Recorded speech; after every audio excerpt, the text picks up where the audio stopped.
Coming to you live from your favorite Canto Bike Casino. It's the Movie Changeup Podcast Drinkalong Edition. If you don't know what a Drinkalong is, basically here on Movie Changeup, we watch a movie, we come up with 4 drinking rules, and we drink along during the movie as we talk about it. It's your typical movie commentary, where by the end, the 2 hosts are relatively buzzed. It's a good time. Today's episode, we're covering Star Wars Episode 8, The Last Jedi. Anyone who hasn't been following our podcast along at all, who doesn't know, I've been doing a chronological watch-along of all of the Star Wars content, whether that's all of the video content, so that's going to be movies, TV episodes, shorts. It's like 340 pieces of content in total, and I'm around the 315 mark or so of the, the 325 mark or so of the 340 pieces of content. So it's been real fun to do so far, and right now I'm at The Last Jedi, which is why we're doing a drink along for The Last Jedi. So I'll let Tristan talk for a minute. We kind of talked a little bit about this movie in our episode 7 drink along, but Tristan, kind of what are your general thoughts on this, the Rian Johnson movie? I know you're a big proponent of the Ruin Johnson, and you're kind of the leader of the fandom menace people over on Twitter, but Yeah, you know me. I'm big in the fandom menace crowd, but this feels like a movie you can't escape. Even this many years later, people still have strong opinions about it, and I come down pretty strong on the positive side. I think this is one of the best Star Wars movies, and it's up there for me, in the same level as some of the best of the genre, of the sci-fi genre. I think it subverts the themes of Star Wars in a really interesting way, but it doesn't it subverts the story but not the themes. I think the themes are very present throughout this entire movie, even if the story kind of goes all over the place and there's certain tonal elements that are a little bit of a mess. But yeah, I like this movie a lot, so I can't wait to watch it again. There's some flaws here and there, but I come down very positive on it. yeah, that's where I'm at too. Like, there's some things that I just kind of like whatever about, and there's one thing when we get to the very end that I think should have been in this movie. If you want to talk about this trilogy as a whole, but I think there's a lot of themes in this movie, and hopefully, if you're one of those people that's like, "Oh, Rian Johnson sucks. He ruined Star Wars. He doesn't understand Star Wars," I think hopefully, as you hear us and kind of hear our kind of points on this movie and our kind of thoughts, maybe will sway you. And I'm never gonna say someone shouldn't like a movie. I think I'm one of those people that it's like if you can grade The Godfather and Space Jam on whatever movie metric you want, whether it's score, cinematography, acting, visuals, all of that. The Godfather beats Space Jam in every single category, and I will tell you, I enjoy Space Jam more than The Godfather. That's just how it is. So I'm never going to be like, oh, how can you not enjoy this movie? But I think if you're one of those people who your entire online personality is that you hate The Last Jedi or you hate Captain Marvel or whatever it is, like, if that's who you are and you just hold that hate in your heart, you're not a true Star Wars fan because you don't understand the themes and messages of Star Wars about letting go of your anger and letting go of your hate. So that's my general thoughts. And this is a drink along, Tristan. So, my drink of choice, I got 3 16-ounce Miller High Lifes, the champagne of beer. They don't pay me to say that, but they should, and maybe I'd make some money off this podcast. So, Tristan, what are you drinking tonight? I am sticking with my fall theme. Last night I was doing more of a Halloween drink. I have a Halloween cup here. I got my Killer Clowns from Outer Space glass, but what I'm drinking here is a maple stout. It's kind of like a maple syrup, blueberry pancake kind of flavor to it. I like it a lot. Really interesting. I've had it in my fridge forever, but I saw it today and I was like, you know what? We're watching a high class movie today, so I'm going to pull out the high class drink. So we got the blueberry maple stout tonight. All Very right. blueberry, very maple. This is a very blueberry maple kind of movie. You, The Force Awakens is more of a champagne of beers type of movie, but that's what I still had, and I'm not buying new beer for a new movie. I figure we'll just roll with the old classic. And I'm ready to hit play if you are. Yeah, If you're I'm watching already. along and you're not queued up, well, sucks to be you. We're Because watching this. We're watching the Disney Plus version, yeah, by the way. There's not really any differences or anything like yeah, I that. don't But if think you want there's to sneak really along, the timing is slightly off a little bit sometimes on the DVDs compared to the stream. So yeah, if you're getting a timestamp, we're going by the Disney Plus timestamp. yeah. All right, and so without further ado, we're gonna count it down and hit play. We're gonna hit play in 5, 4, 3, 2, 1, play. Nice Lucasfilm Limited logo. Would have been nice to see this in the IMAX enhanced. It'd be interesting.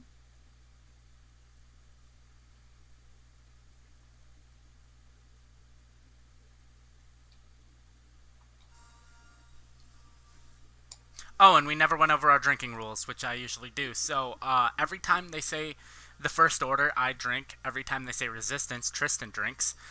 Every time they ignite a lightsaber, we both drink. Every time they say Jedi, we both drink. And every time they say a name of a planet, we both drink. So this should be fun. Oh, they start off with First Order We got the stuff. First Order. They The reign, First Order reigns, having having decimated the decimated the peaceful peaceful Republic. Republic. You can read it. I'll let you read it. Supreme Leader Snoke now deploys his merciless legions to seize military control over the galaxy. Only General Leia Organa's band of resistance That's you. fighters stand against the rising tyranny, certain that the Jedi Master Luke Skywalker will return and restore a spark of hope to the fight. I'm drinking for resistance now. And for Jedi. And I drank for Jedi. And you drank again for Resistance. But the Oh, resistance and I has been drank for First exposed. Order. As the First Order speeds towards the rebel base, the brave heroes mount a desperate escape. We go from that to a Yo Mama joke.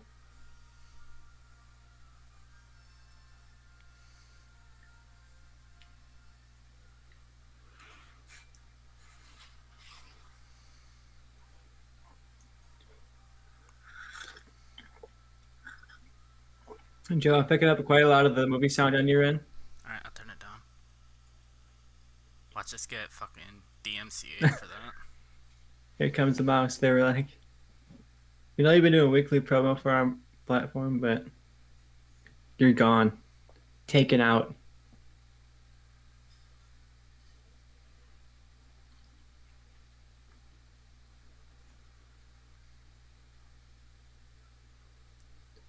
That opening shot feels weirdly cut short, like as if it was supposed to come like all the way down to the planet or something, and they were just like, never mind. Let's not do that.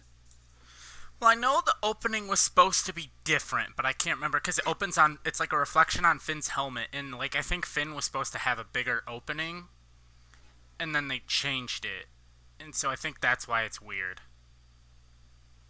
I'm gonna turn it up. No. Resistance. I don't have to drink, but I'm Just gonna do.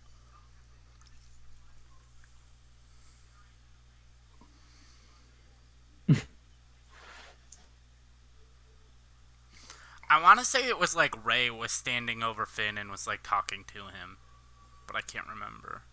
That might not be right. I just know he had a cool bigger. looking shit. Yeah, like this is what Starkiller Base should have been. Just oh my god! I just noticed my name change on the stream here.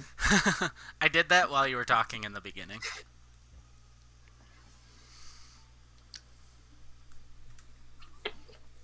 I'll, you know who says I've got a bad feeling about this, right? BB-8. Yeah, BB-8 said it right there. Is that canon or is that just you making it up so No, that like there's that. a He literally line? does. His beeps are to the tone of "I've got a bad feeling about this," like to the rhythm of it, and that's Oh, what I didn't Ryan even know Johnson that. said. That's what Ryan Johnson said is because someone had asked him like on Twitter, like in an interview or something, like, "Hey, like, cause it was about the whole like subversion of expectations type of thing, which we will get into." Um, but someone asked him like, "Why did no one say I've got a bad feeling about this?" And he said someone did. It was BB-8 in the opening attack, and then they noticed like his beeps there are to like the same rhythm of "I've got a bad feeling about this." I don't hate this. People bitch about it, but I'm fine with it. It's just Poe taunting him. It's to me, it's no different than like half of Han's lines when he's talking with the Empire. Yeah, I think it makes sense because Poe is not trying to make a serious conversation. He's just trying to buy time right now, Yeah, you he's know? just taunting. Like all he's doing is um, taunting General Hux.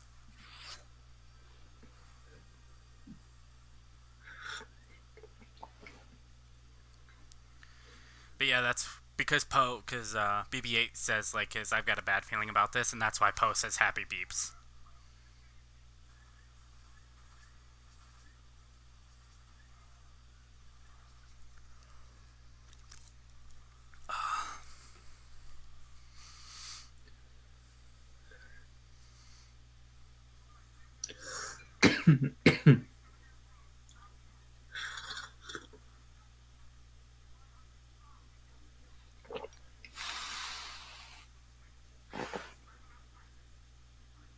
Minutes ago.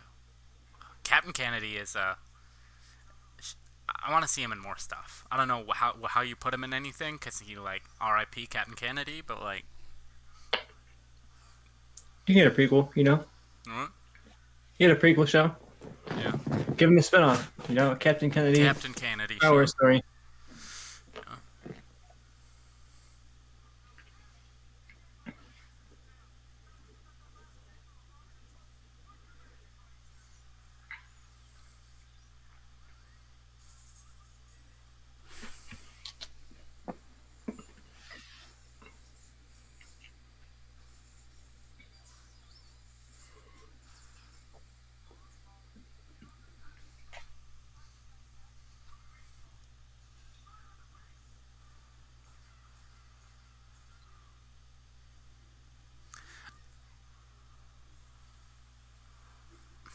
I think if we had that scene with Leia in The Force Awakens of Hosnian Prime, of her like, and if we had met General Holdo there, right, in that scene in The Force Awakens, and like of her like campaigning of like we need help, blah blah blah,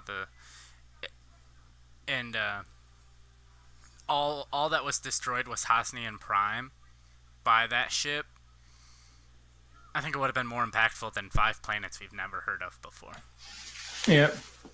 Of like they just If took you out a capital city. They didn't need to take out all of the planet, but if they're like, oh, they just wiped out the capital city of the New Republic. Great line. Great moment. C-3PO, great character. I hate C3. It's his only good moment. I he's he's worse than Jar Jar. Like Jar Jar is worse in the scenes he's in, but C3PO's in every movie where Jar Jar's in 2 movies really.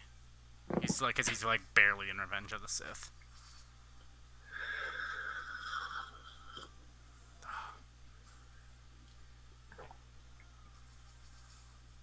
Poe Dameron, Han Solo, Anakin Skywalker are in like an X-wing race. Who wins? We got Poe, we got Anakin, we got Han. Yeah, My vote goes to Han, not because he's the best pilot, but because I think he'd find a way to cheat and yeah. win. I agree with that.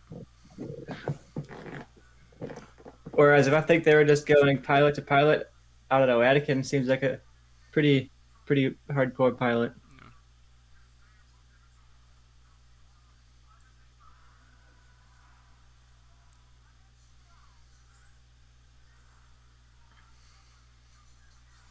Is this the best opening to any Star Wars, like opening scene to any Star Wars movie? It's up there for sure. In Like terms Rogue of the One, action, I no. really like it. Rogue One has the better Revenge of the ending Sith for has a sure. good one. Revenge of the Sith, yeah, but Revenge of the Sith might be 2. A New Hope, maybe 3. Empire Strikes Back, no. Return of the Jedi. I'm not counting that whole opening third of the movie against Jabba as the opening scene. I Yeah, think because this is when number people one. talk about Empire, they think like of the AT-AT attack scene, but that's not really the opening. That's like the end of the first act. You know, that's kind of like Yeah, further in. But yeah, if you're talking that as the opening, I think that has competition. yeah, But there's a whole act of the movie before that happens. You know. yeah, yeah. I'm saying I'm going hard. This is number one. Revenge of the Sith is probably 2, and A New Hope number 3. With just like Vader attacking and all that going, Vader attacking Leia and all that.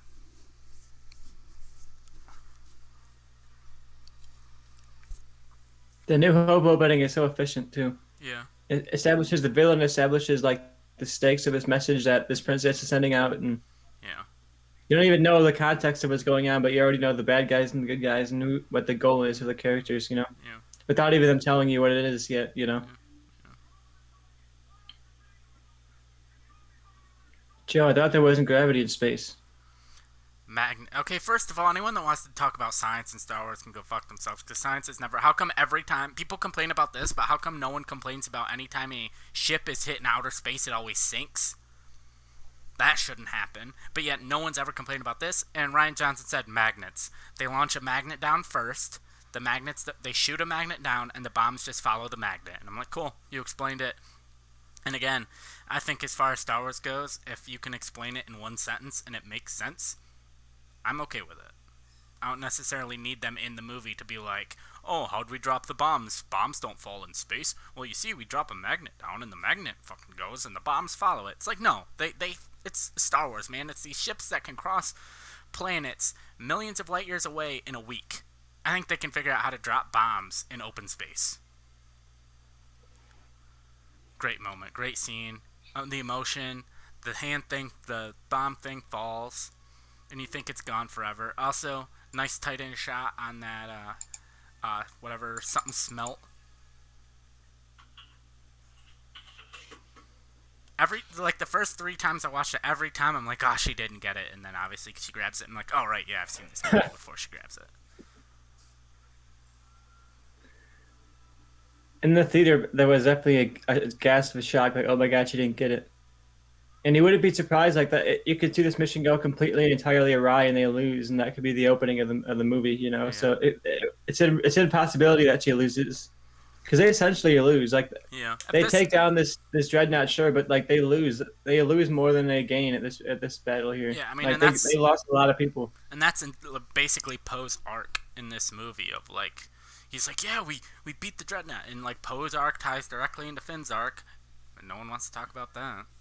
And it entirely ties into like the whole Star Wars as a whole. Like you have this idea, like, oh, we blew up the big bad base, everything's fine, so we won. And this is kind of like the reality of that. Like, no, you don't just blow up a one ship and you win. You know, you have a war to fight, and you have like responsibility as a leader and Yeah, people who rely on you to make the right decision, even in times when you are aggressive and you want to like get this big win. yeah.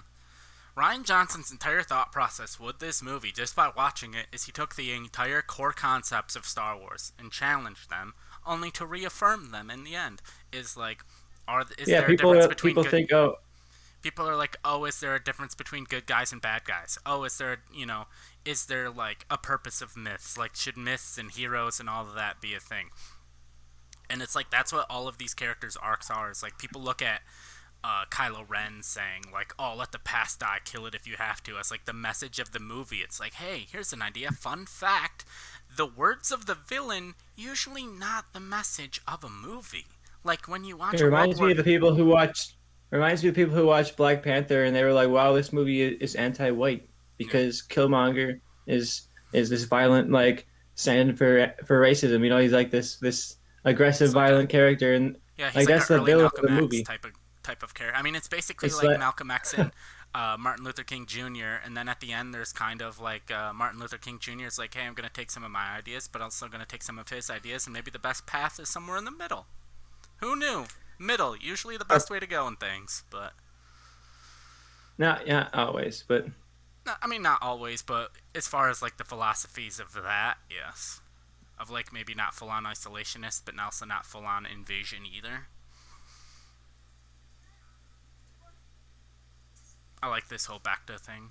But yeah, this whole thing is like we're gonna challenge the ideas of Star Wars, which is the first 2 acts of this movie, and then in the third act we're gonna reaffirm and say all of the acts, all of the things Star Wars has ever said is true. And people only focus on the first 2 acts. They don't focus on Luke showing back up and being like, "Hey, here's the message of this movie." I don't know. It just annoys me every time I see someone post on like Reddit or Twitter like uh, the Kylo Ren quote as like why Ryan Johnson doesn't understand Star Wars. It's like, no, you just don't understand this movie, you moron. I love this scene here. Yeah, I just Like don't like the everyone throw was and the so music interested to cue. see what was going to happen. I don't like the throw and the music cue because I don't think Ryan Johnson's intention here was comedy, and that's how it plays. Just hearing him talk about it in the documentary, I think he wanted this to be like a serious, shocking, dramatic moment in it. With the music and everything, it plays like comedy.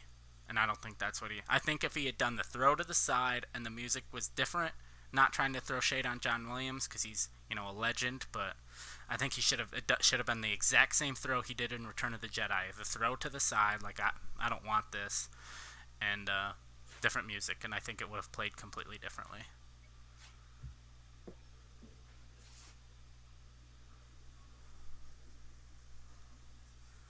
Because like people complain about like, oh, he did this just to like screw with the Force Awakens fan theories. He filmed that scene before the Force Awakens came out.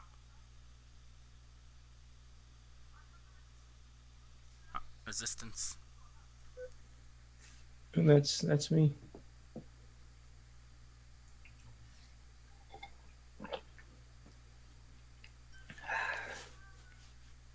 Housekeeping. Love the Porgs. They're great. Anyone who hates this movie is like, yeah, but the Porgs though. Like, Yeah.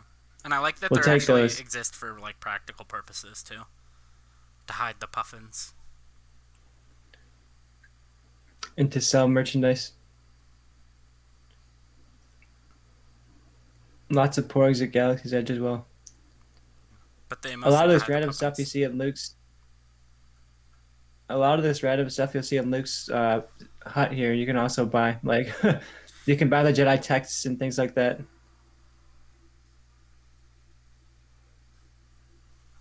All right. There's a compass in his like thing of stuff that you can that is in the Battlefront 2 campaign. Oh wow. Yeah, they like made it in like Dave Filoni drew a sketch and like had it made, and they had it made in like a day, basically, and sent it out to the Last Jedi set. One of the coolest villain layers in Star Wars. Look at Yeah, the. I love it. all the red. Visual. You talked about the visuals. One of the more visually interesting Star Wars movies, and I think this Yeah, has definitely got it for me. yeah.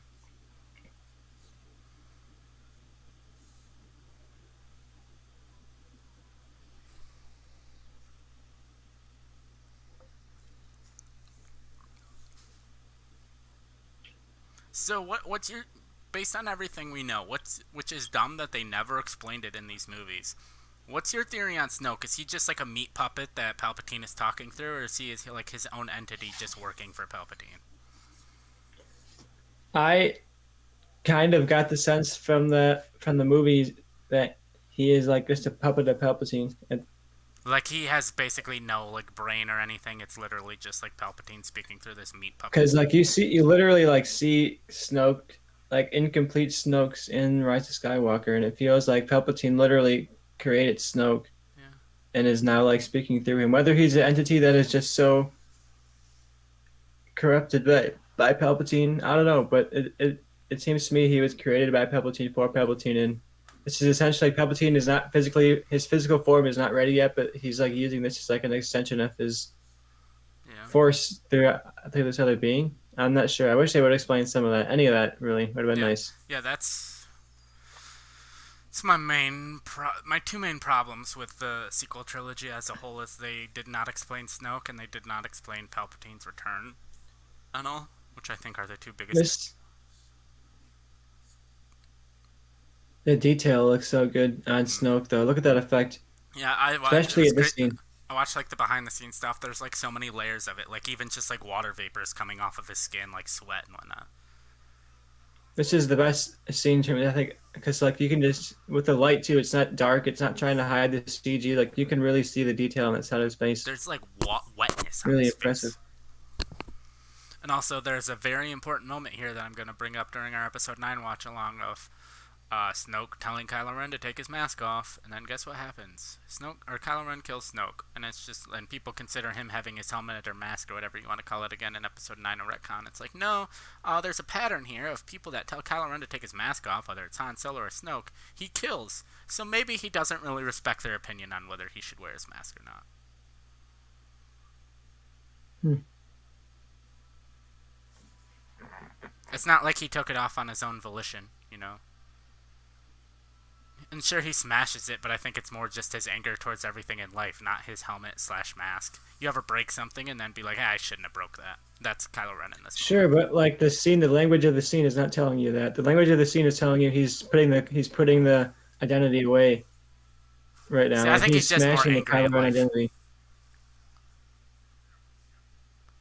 But then ultimately, like he comes back. I think that's perfectly in theme with the movie. Like he's putting it away. He's saying, "I'm not Kylo Ren anymore. I'm not that character." And but then in the end, he decides, "Oh, yes, I am." You know, and Yeah. he goes back and reaffirms this identity the same way that Luke does the same way that Rey does.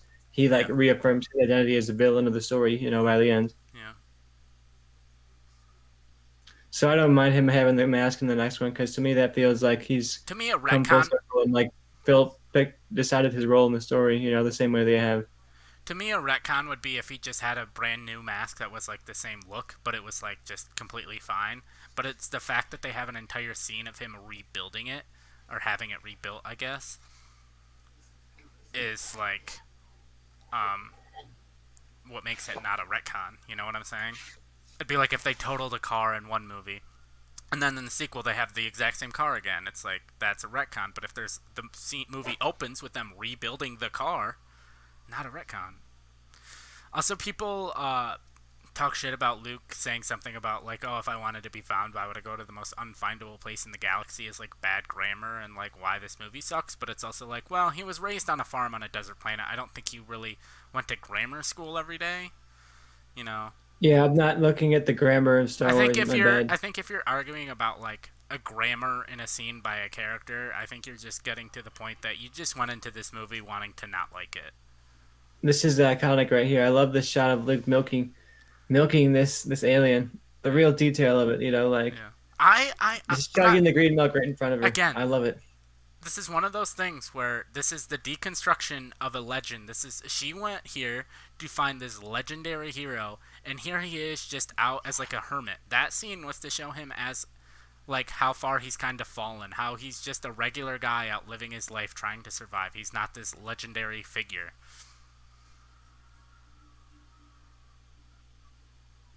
And It's that's also what funny Luke's because trying to show her. I think to an extent he's kind of over showing her things because he's basically trying to tell her this legend that you're here to find doesn't exist. Here I am sucking on fucking alien titty milk.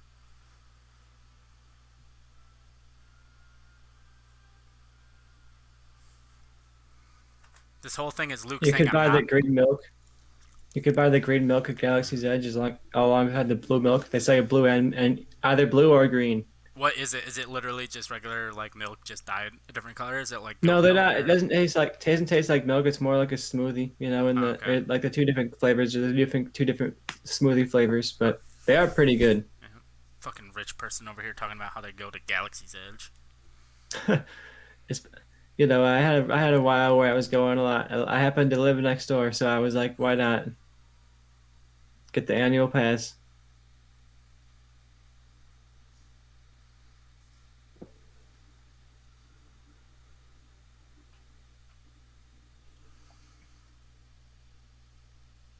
The tree.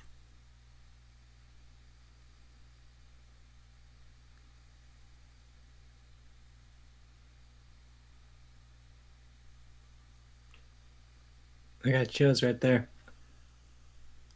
Sorry, I had a message. What I miss? What gives you chills?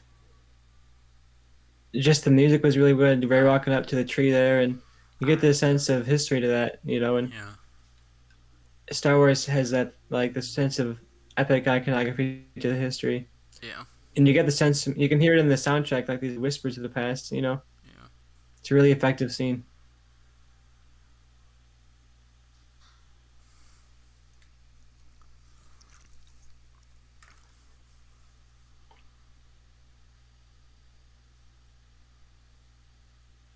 So Luke doesn't know. You're Palpatine. He doesn't know until he dies. I don't think.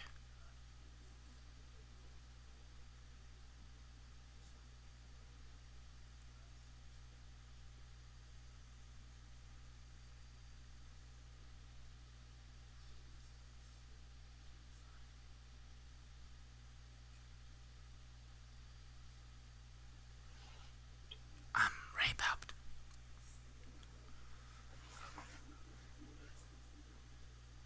I'm strong in the Force.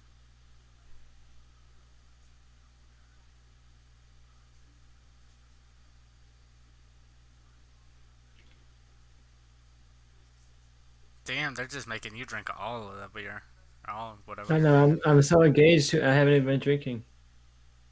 Brian Johnson over here with his Oh, they've bit been saying writing. planets left and right, like Jakku and whatnot. I forgot that was a rule. Sorry for those keeping track and mad that we're not drinking on planet names.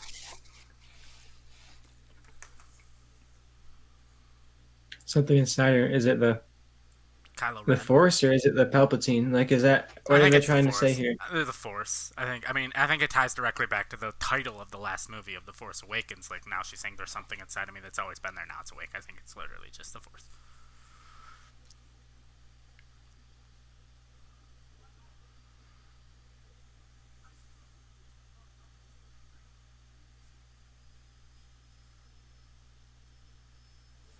I think this whole movie would have made more sense if we'd gotten more context of his history in the last movie instead of just brief glimpses from that vision. Yeah. If we'd seen how bad it gone, I think we would have understood Luke a bit more here. Mm. But right now, he just seems like a guy who is hiding out because of something we didn't Yeah.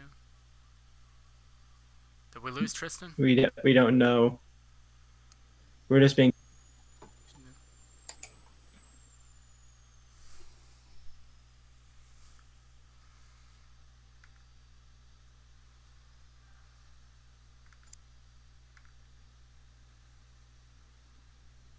what's up? Hey. Can you hear me? Yeah, I can hear you now. You were kind of glitchy there for a second. Slapping Poe. And I know that scene took a while to film because I remember Adam or Oscar Isaac talking about it.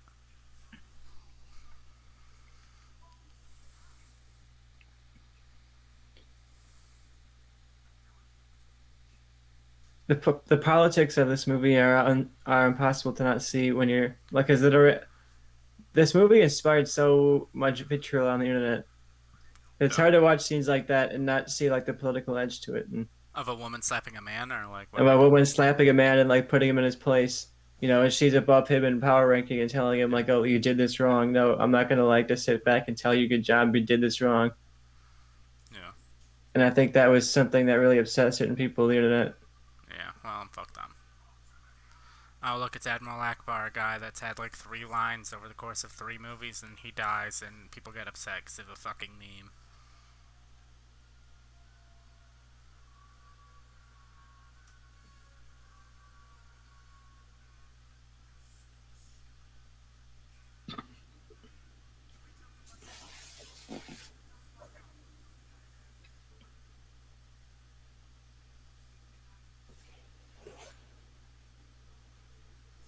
I'm getting a lot of sound from your end too, Jeff. You could turn it down a little tiny bit. I don't want to get us in trouble. Yeah. Sorry, Disney. Fuck Disney. We love you. I bought this movie 10 times. You don't have to find us. Fuck Disney.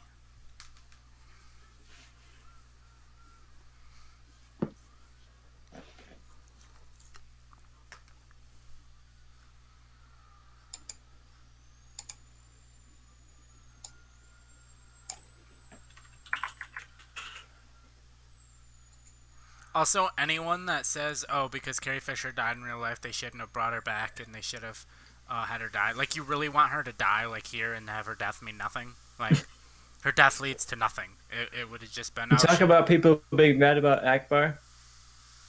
Yeah, could you have imagined if that's how she died? And they're If they like, well, just she killed had a Leia like lot more this in a random scenes. scene.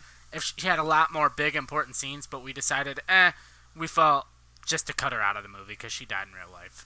People would have been pissed. Instead, you just get a lot of dummies that don't know nothing about nothing, and they're like, "Ugh."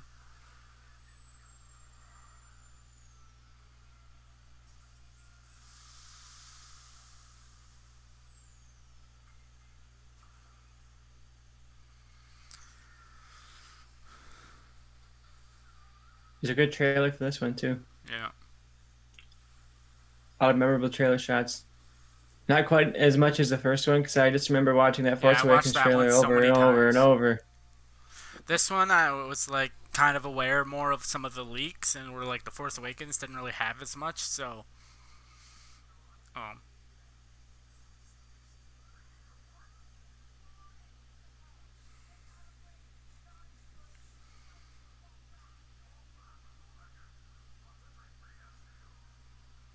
Fuck Admiral Ackbar.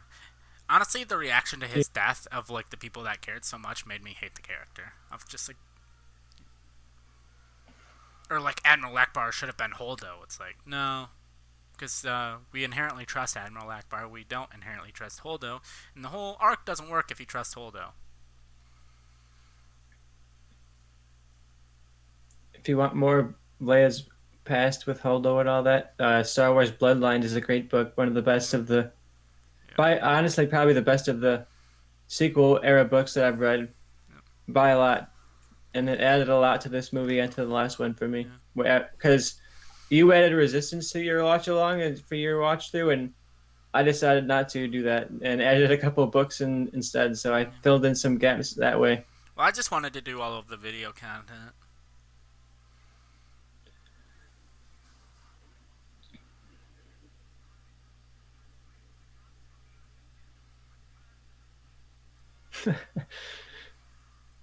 He hates. Does anyone hate anyone more than Kylo Ren hates Hux? the two of them, I need a hush show of them just bickering at each other, Mm-hmm. you know? Let him know we're still here.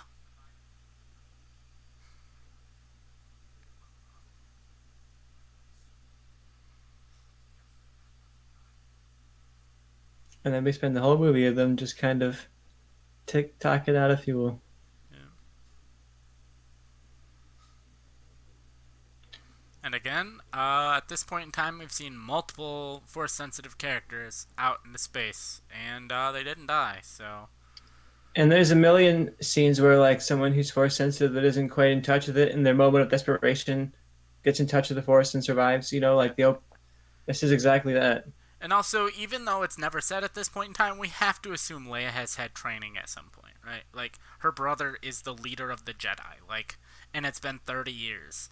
So like, And even if she hadn't, it makes perfect sense for like this one moment of time when she uh, needs it to be in touch with the force. She's a Skywalker. yeah, yeah. I'm not a big fan of the framing of the shot because it does look a little weird, but I like the scene. Also, the slicing of the dreadnought, a little bit of foreshadowing.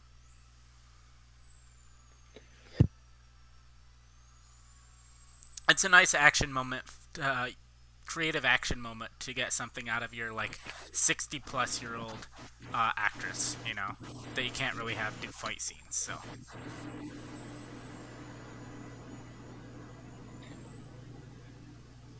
And now we're seeing Poe, that family he thought he had from the Force Awakens. He said, "Oh, the Resistance. I believe in the Resistance now because they're my family." Now he's saying that family fall apart. Rey is yeah, gone. Fa- Leia is seemingly dead. So I feel like in the Force Awakens, he buys into the family of the Resistance, and now this is him kind of saying, "Oh, that family maybe isn't what I thought it was. Now I'm gonna maybe run away." yeah, It's not the right solution, but it is like it's not out of character to make a mistake. yeah, He's doing the wrong thing, but that's not out of character to yeah. occasionally do the thing that is not correct.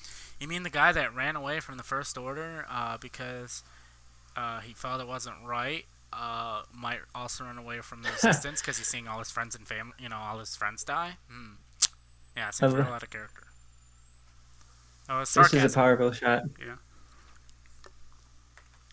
Because you can't say this movie doesn't understand Star Wars when it has moments like this. It yeah. understands the iconography of you seeing this. It gives you that still. It still The understands that it's cool to see Luke Skywalker back on the Falcon again. And all of this, the whole dice thing, is because there was a cut shot in the script of The Force Awakens where Han puts the dice back on the Millennium Falcon when he gets on, and then J.J. Abrams cut it for time. So if I could go back, I would include that extra 10 seconds to tie this trilogy together more. Because otherwise, if you don't know the dice are there and you're just watching this trilogy for the first time, it's like these random dice just showed up for no reason.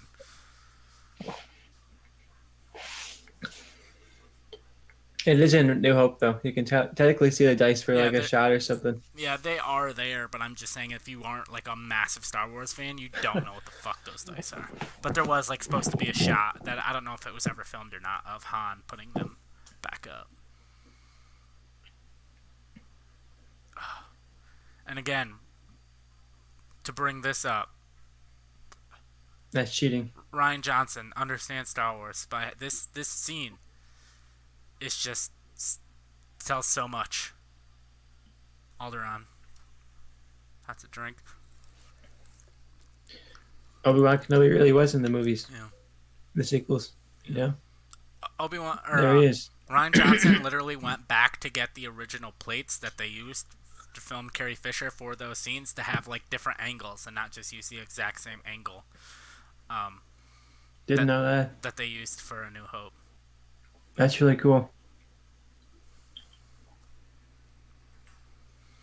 I switched up And my he, drink. I'm now drinking a spiked cold brew coffee to get nice. myself awake. We're going into the slow part of Last Jedi, so I figured a little bit of energy might Yeah. help. Coffee plus alcohol. What can be better? Lord Dern's best acting performance in your opinion? Go. Oh God. For me, it's a runaway hit pick, like Well, if you immediately know your answer, Marriage you can Story. go for it. I've never She's wanted to she's very punch a good in woman in the Marriage face Story. more than her in Marriage Story, and that's what they wanted with her character. It's just this hateable, fucking piece of shit woman lawyer. It just sucks And and you just also like understood why she appealed to Scarlett Johansson yeah, because like she didn't seem like that. She just seemed confident and like she walked that line between like a confident person and someone who's just beyond that, an yeah. arrogant person.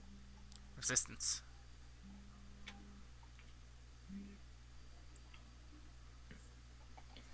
And I guess originally she was supposed to be a lot more like Luna Lovegood, like all kind of like spacey and like floaty, but they decided at the end to make her more serious. But they did keep like the purple hair and her like non like uniform dress style, I kind of which I think works better. I think if she was more like kind of flaky and like floaty and weird and out there, I don't think this would have worked.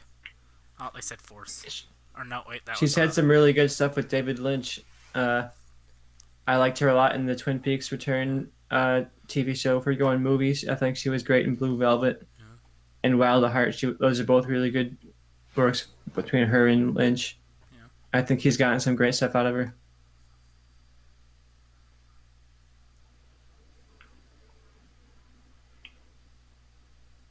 Interested to see how she is in Jurassic World. Is she's just like a cameo, or is she going to be a big character? Is it going to be like a big role? I don't know. I'm curious about that movie. Same. It could be great, or it could be like just the death nail of the franchise.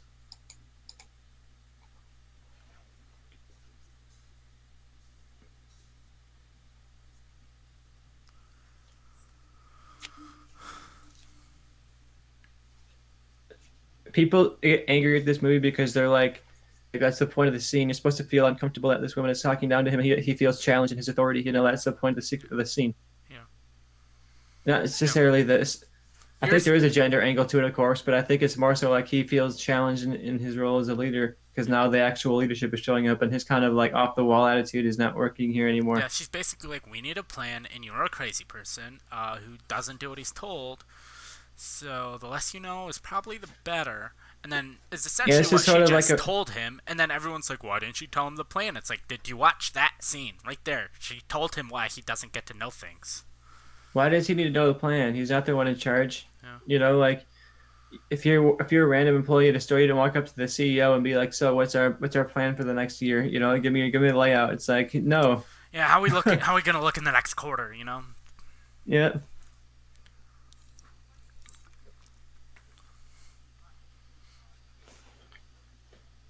You're the Finn. a friend. The Finn. I'm the Finn. I'm running out of drinks here. You guys keep saying resistance. All right. You know what? I don't want to kill you. So let's just both be first order. Because they say resistance a lot in this movie, and they haven't said first order very often.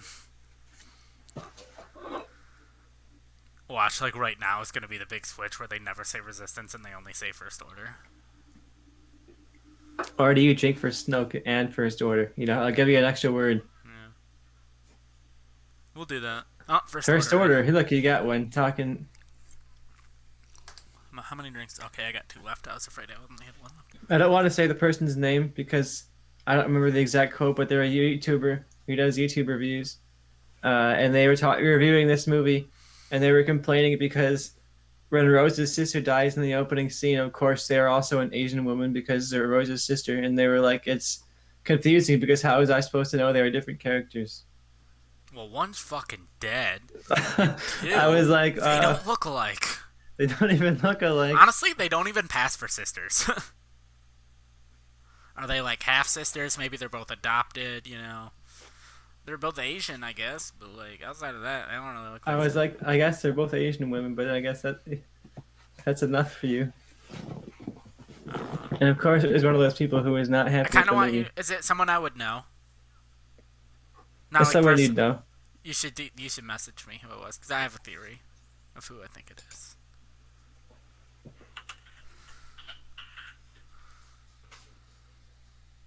Sent it on the StreamYard chat.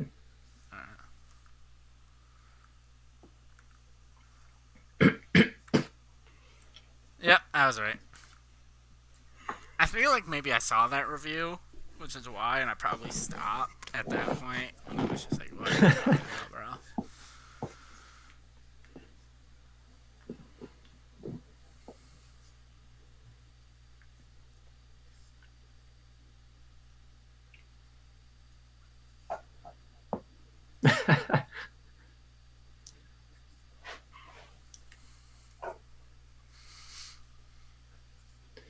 I immediately buy their relationship 100 times more than I bought Finn and Ray as a romantic couple. Like I never once thought Finn that and Finn and Ray Ray to had any me, level of like a romantic connection. Finn and Ray to me was more of like, I don't want to say like a romantic relationship, but more of like I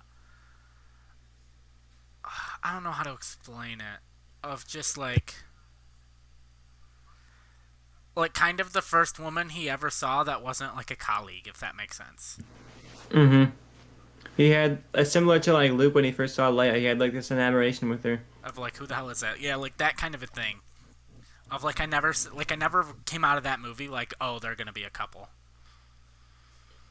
But I bought Finn and Rose as a Yeah. couple, honestly, and I'm a little disappointed that the next one just kind of completely shafts Rose into an Yeah. embarrassing level, like Yeah, it was like really JJ. shameful. JJ was like, I kind of have to focus on Ray and Kylo here because I don't got time to do anything else, and so everyone else just gets the shaft.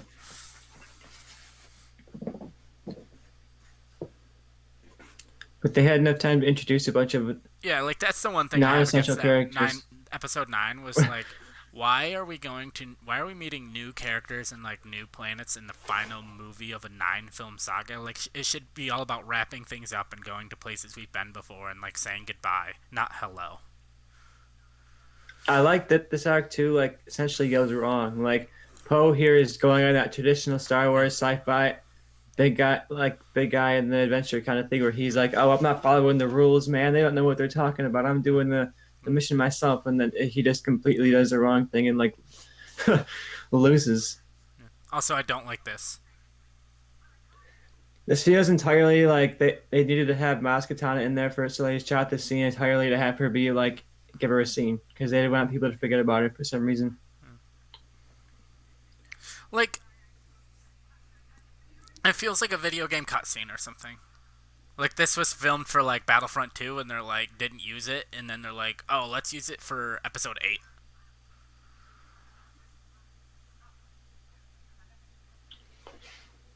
Were you also one who thought the Codebreaker character was Lando?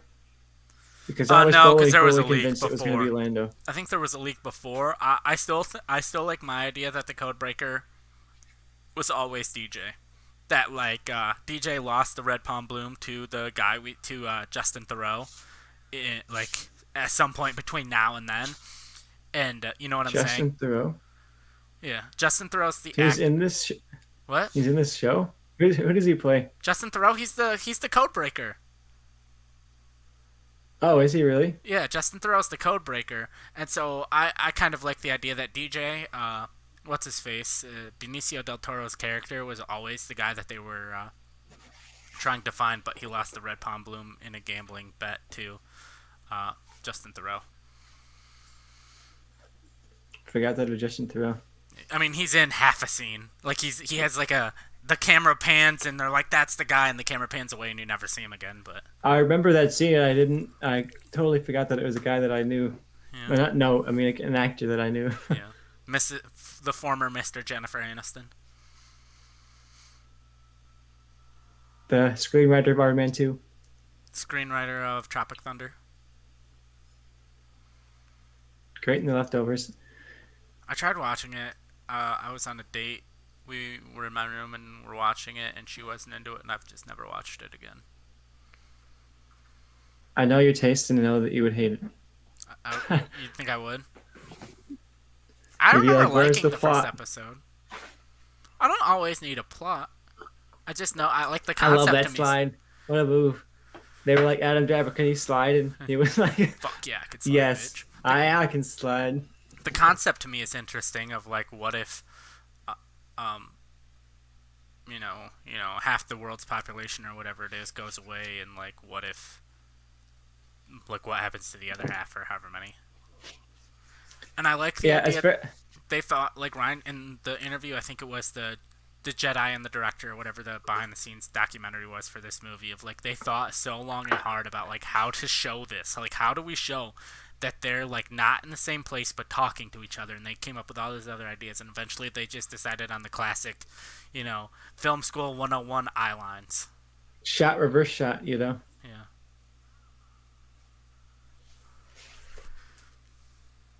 And I think it worked. It's executed perfectly. I don't need any like warbly stuff going on around them or whatever concepts and Yeah, it ideas would they have had. actually hurt the scene. I think.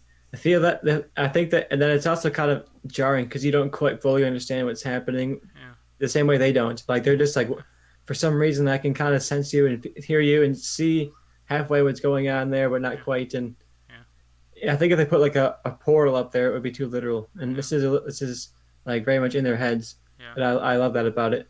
It puts you in both of their characters' heads. yeah. Eh, You can feel the romantic tension already, Joe. Between Kylo or between Luke Skywalker Whew. and Ray. Yeah, he's got that In a few minutes, grandpa she's gonna be grandpa calling him vibes, like Zaddy. Gilf. Yeah, she's gonna be calling him Zaddy. There's a reason she's Ray Skywalker now, Joe. Yeah. She bears the child of the next generation of Skywalker, and it ain't Oh Ben's my kid. God. It ain't Ben's kid. It's The hybrid of Luke Skywalker and the Emperor. uh,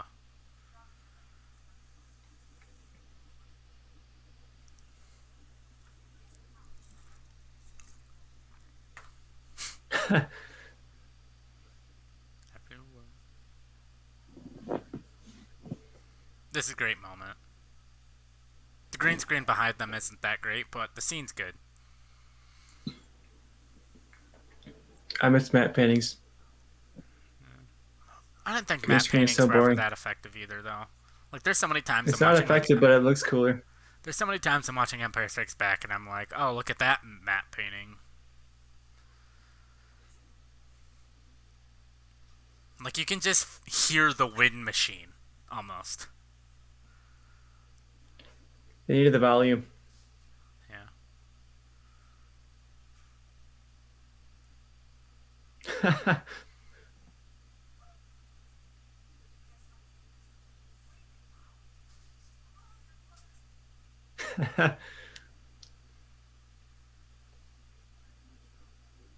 With your feelings.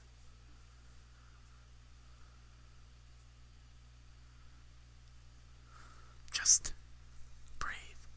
That's probably the line I quote the most of anything from the sequel trilogy. Like, whenever I'm just, like, frustrated or some shit, I'll just always say to myself, like, breathe. Just breathe like some fucking 5-year-old kid.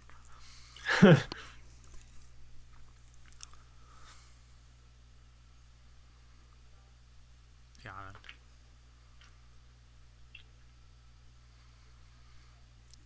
I like how Ryan Johnson wasn't afraid to go away from, like, the visual language of Star Wars. Like, shots like this are just, like, we've never seen anything like this before. Like, he has flashbacks later on. There were never flashbacks in Star Wars before. I mean, I guess there was technically in Rogue One, but not in any of the saga movies. It's got those Terrence Malick shots going in there. Yeah. He saw Tree of Life one too many times. And by one too many times, I mean one time, because that is one too many times. You can never watch that movie too many times. I've never actually seen it. I've just seen the trailer, and I'm like, yeah, I would hate this. And I think you know my taste well enough to know that yes, I would hate this. Yeah. Oh, they say Jedi. I think we need to start drinking on Jedi more because we've been forgetting. And one thing too is people are like, oh shit, my beer's spilling.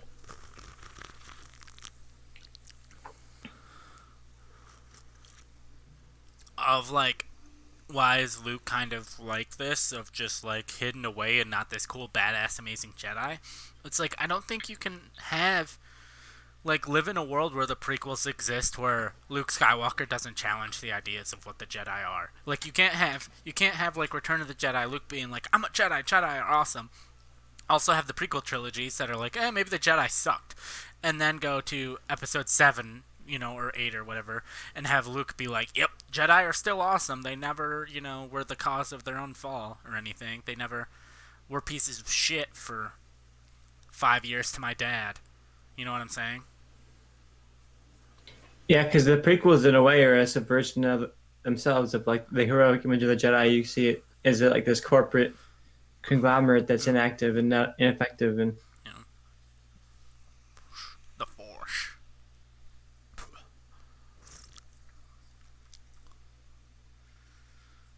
Strength only once before.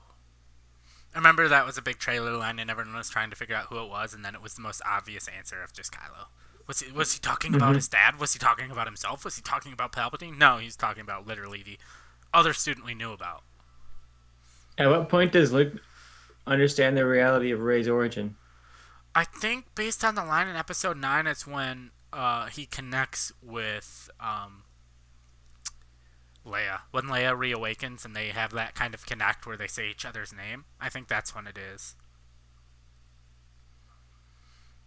I could be wrong. We'll know better when we watch 8, but I'm pretty sure that's roughly when it was. I don't think he has any idea right now. Maybe he does, but we shall see.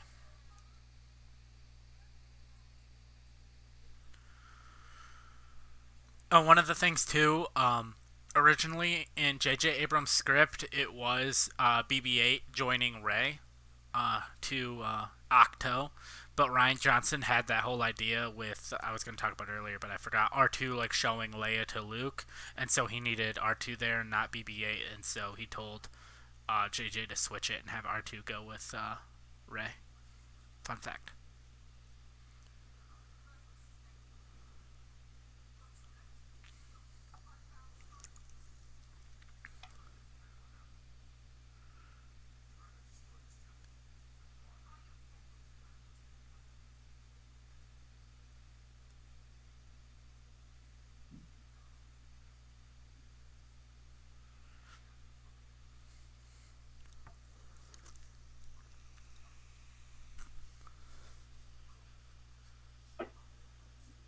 Ooh, she wants the monster.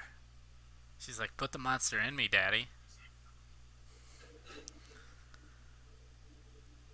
This is like they haven't dated yet, but they're fighting like a couple that just broke up. She's I like, you know. are a monster. He's like, oh, you want to see the monster?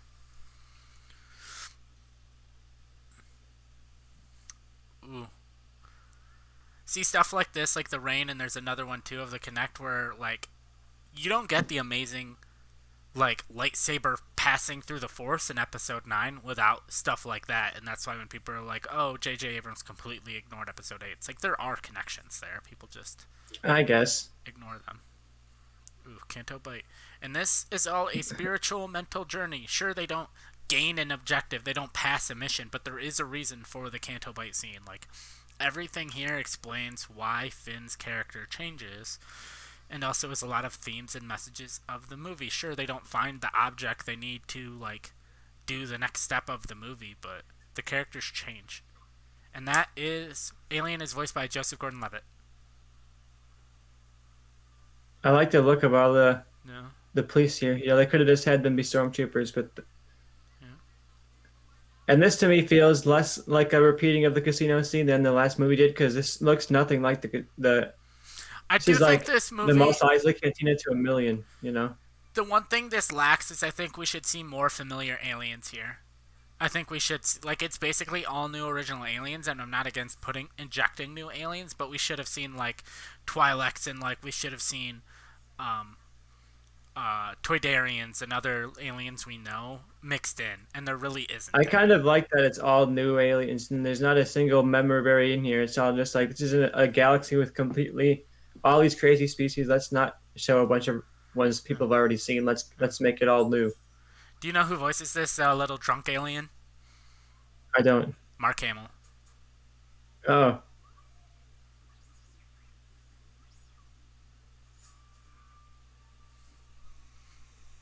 Yeah, Mark Hamill plays I think 3 characters in this trilogy. and no. Yep, exactly.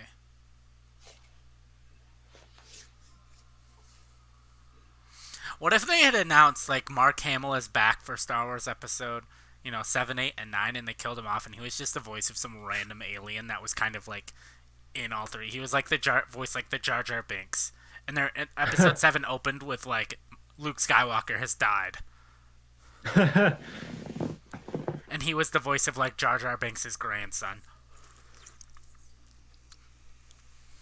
Would anything have garnered more hate in the universe than that?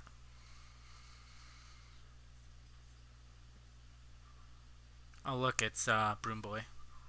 Room boy.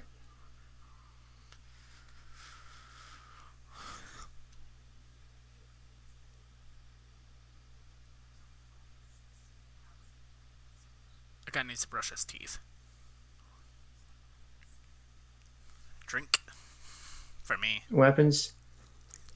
They set that up entirely to be like, oh, they're like human traffickers. They're like in slavery because slavery is this thing that like exists in the outer rims that the inner rim ignores. And Yeah, no, they're just weapons dealers. yeah we're You about to know, see Justin Theroux. Yep. that is Justin Theroux. Look at him. Looking like James Bond with his white suit and red, red rose, but instead it's a. In Club Obi-Wan. Yeah. And it's just Gordon-Levitt again.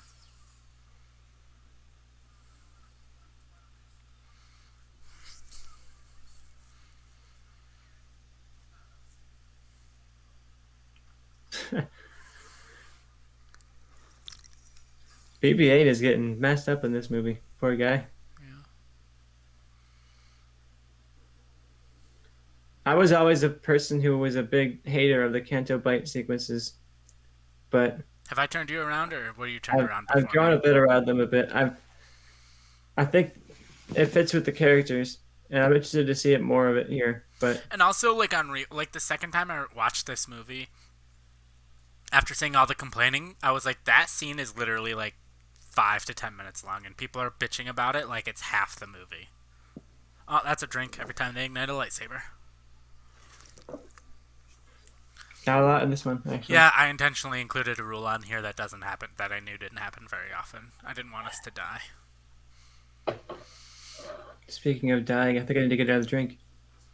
Well, you don't miss much here. It's just like Ray's first of 3 lessons.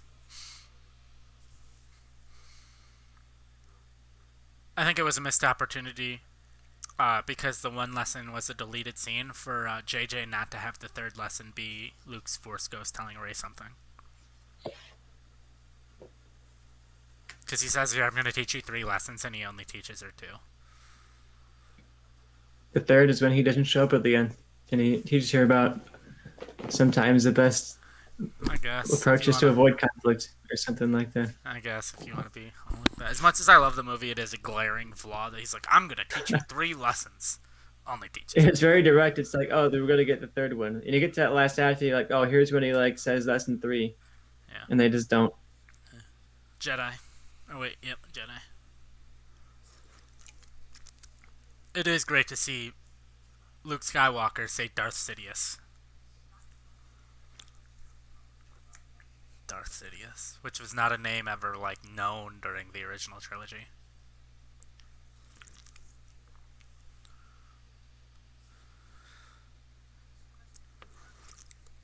I want Obi-Wan Not to enough. show up as a Force ghost and be like, bro, why you gotta do me like that? I didn't fucking make Darth Vader. Palpatine made Darth Vader, asshole.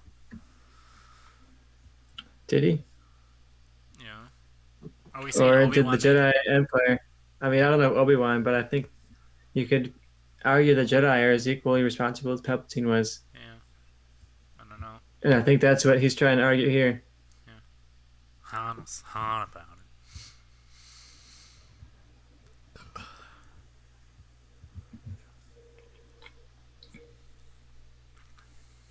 Also, is this movie a masterclass in that the rule of don't underestimate your audience is bullshit? Look at that shot. Because I think Ooh. the shot's great. But about my question. I Uh, do think you're right, though. I think the average viewer is because the whole like very Rashomon dumb. aspect of it, of telling this story of what happened with the Jedi Temple, uh, which to me is clear cut and makes sense, but I guess for people that weren't paying attention, have this idea that Luke went into Ben's hut with the intention of killing him, which if you watch the movie is very clearly not what happened. It's one of those movies that I feel like people criticize it, watched the first half and then decided they were mad about it and then didn't pay attention for the rest of it. Yeah. You know, because Like like they were if you just so mad that they were like, I'm not watching the rest of it. And then when they come back at the end and be like, yeah, all that other stuff was bullshit, they weren't paying attention. They were already too mad. and then the rest of the movie is essentially saying Jedi. Luke was wrong to make this decision and Luke is wrong in this moment and Luke is realizing that he was wrong and growing. Yeah. Like, Like sorry, Ryan Johnson, for trying to make Luke Skywalker a character in this movie and not just, like, a prop for Rey to grow against, you know? Sorry for trying to give Luke Skywalker an arc in a movie. he could have so easily shown up and just been He the could have, same like, character we saw before, you not know. trying to knock him Similar in The to how Han Mandalorian, was. because I think Mandalorian, I like, am. it works. I think it works in The Mandalorian. He's in, he's out, boom, bang. I think if he's like you try to have him as like that for an entire trilogy or entire like movie and a half, it doesn't work. I think it works in The Mandalorian because he's not really a character. He's just there as like a kind of a prop for that scene of being like, okay, Grogu's with Luke, Grogu's safe. But here, wouldn't work. And I think too is like if you have Luke show up and be this perfect Jedi, this amazing Jedi, it's like what do we need Rey for? You know? Rey's just redundant at that point. But you're a Mandalorian hater because you have bad taste. I mean, that's true. Luke is way more interesting in this than he is in the I mean, random I'll agree with that, but that PS2 wasn't cutscene. the purpose of that scene. More Lieutenant Connix. Can we get a show with Lieutenant Connix? This is a good stream from Disney Plus. I'm liking the 4K here. I don't know if that's mine's in 4K. I just clicked on play.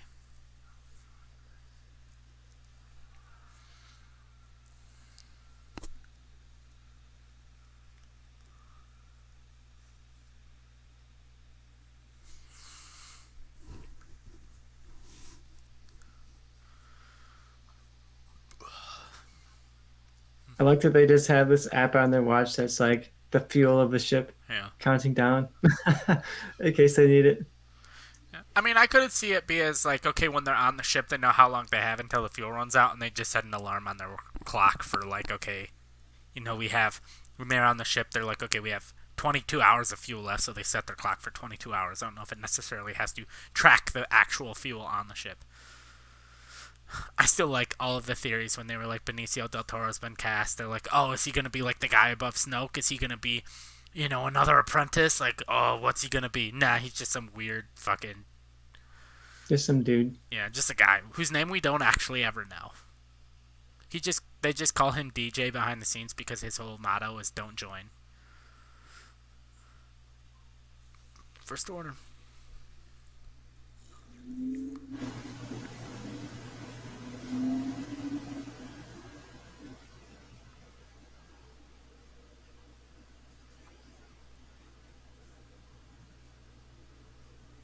Snoke should have been where Kerry Russell's character was in Episode 9. It's like the character that shows up at the end of, and you're like, oh, that guy. But like bring him in again in episode 9 for something really quick to reintroduce his character, but he's still kind of the same. But maybe he got screwed over by the First Order at the end of his introductory scene, and then at the end he shows up. I just don't know why we have nothing against Kerry Russell. She's great.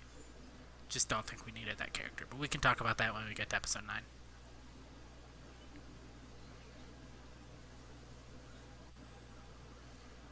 Him shooting the coins is one of those things that's like perfectly Star Wars. It's dumb, but it's fun, so I'm cool with it. Yeah.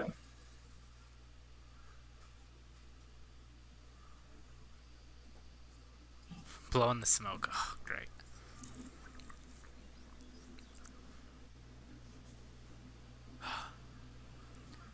If they announced a DJ show on Disney Plus, would you be yay or nay? I'd be yay. I like Me the too. performance. Yeah.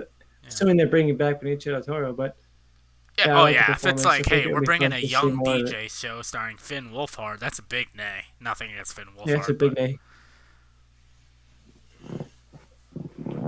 the father years were great. I love all the people that are like, oh, the father years whole thing should have been pod racing, but then all those same people are like, oh, Star Wars never does anything new. Go fuck yourself. And this whole scene ties into the message of the movie for all the people that bitch about it. And it ties all into Finn's arc in this scene, and yet people are like, nothing happens. Well, you say that because you're dumb. And I like how this Drinkalong has turned into, let's bitch about the people that don't like this movie. I like how this kid is gonna go to Star Wars signings until he dies, basically. Yeah. He's like still there. Like I see him. I don't follow him on Instagram. He has a popular Instagram, I guess, but I follow like Ray Park and some of the other, Star Wars con people, and like he's always like there taking pictures with them. Granted, I don't know how much Ray Park will be seeing at Star Wars conventions for much longer. Yeah, probably not. It'd be nice to see the Broom Boy appear in a future sequel trilogy, you know? I don't know. I don't know. Okay, what are your betting odds that within 20 years we see Star Wars Episode 10?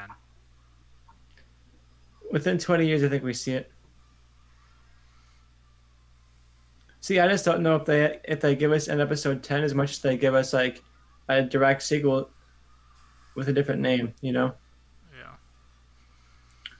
Yeah. They get like I think it Star depends Wars. on where Star Wars Rise is of- at. Like they're clearly moving towards the High Republic, and I think if they're in the High Republic and everything's going great, I kind of am okay with 9 just being the end of the quote unquote Skywalker saga, and like that's it. There's no Episode 10, and we're just like in a new era. We fleshed out this 60-year period. Now we're gonna go to another period and like flesh out that era for the next 30 years. The only reason I would be okay with it is because 9 was generally not favorably Yeah. received, Yeah. and it would be nice for Star Wars to go out on a positive note. So it would be cool to have them. High Okay, so Republic you're goes saying well. They have a post couple Episode movies. 9 content, though. You're saying yes to post Episode 9 content. I'm 'Cause I'm saying we like, definitely see post episode 9 content, whether or not it's actually called episode okay, yeah, because 10 I'm or whatever. basically I like, don't know. that's what Rogue Squadron was going to be, apparently. So, like, I'm going to say 100% yes to that. Of within 20 years, we see post Episode 9 content. And I think we do see episode 10. They'll give us High Republic. It'll go pretty well. They'll give us a couple of post 9 content things. It'll go pretty well. And then they'll be like, you know what? Let's do it. We went on a sour note. Let's give people what they want. I want, when they give us Episode 10, I want it to at least be like Star Wars is on a roll. Like, we're rolling. Everyone's loved our last like 8 movies. Our shows are great. Everything's going great. Here's fucking Episode 10. I hope it's not like, hey, our movies haven't been doing that good. Our shows have sucked recently. Like, this is our last ditch effort to get people back. You know what I'm saying? Either direction, I think, gives us episode 10. So, But I would rather it be option A and not option B. yeah. The state of Star Wars has gotten me questioning things, though. So The shows have been going great. Like, everything show-wise seems to be, like, on a roll. Like, everything's on schedule. Nothing's really been bad. I mean, we have one show. No, but I'm saying, like, 2, I filming-wise, guess. nothing's really been delayed. Nothing's really had problems so far. Like they have shows that are actively filming, actively in development. It's the movies that are randomly like, we're gonna make this, never mind. We're gonna make this, never mind. We're gonna make this, never mind. We'll see. Yeah, so this whole arc of it was worth it to smash the casino or whatever he says is, and then what's her face saying now it was worth it is all about Finn's arc of like what what's her face says to him later. It's like it's about saving what you love, not destroying what you hate. Like if you're out there actively doing things in the pursuit of like saving your friends, saving your family, you know, on this altruistic path, then you're on the right thing. But if you're just like, I don't like that, I want to destroy that, then that's kind of what bad guys do. Like, when Luke destroyed the Death Star, he wasn't like, I need to destroy the Death Star because I don't like the people on it. It's like, I need to destroy this Death Star because it can, like, take out the people I love, you know? And I think you're also seeing like the difference between actively involving yourself in change and just being like a passive participant in Yeah. like a negative system, you know, because he could easily just be someone like those people in Canto Bight who, Yeah. And, sure, like, they're not that's part of it, actively too. evil, but they're participating in the Yeah. system. And Finn's learning like if I don't join the resistance, if I don't fight for this cause, I'm part of the problem, Yeah. whether I want to be or not. You know, Yeah. lesson to learn for people who are watching the movie. You know, you can't just sit back and do nothing and think that's going to solve the problem, and then not take responsibility for the problems you're causing by not solving the problems.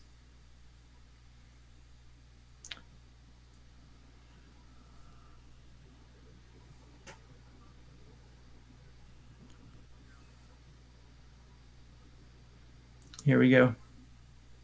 The shot of the movie, Joe. You're not even looking. Ben Swallow. Don't put anything on, please.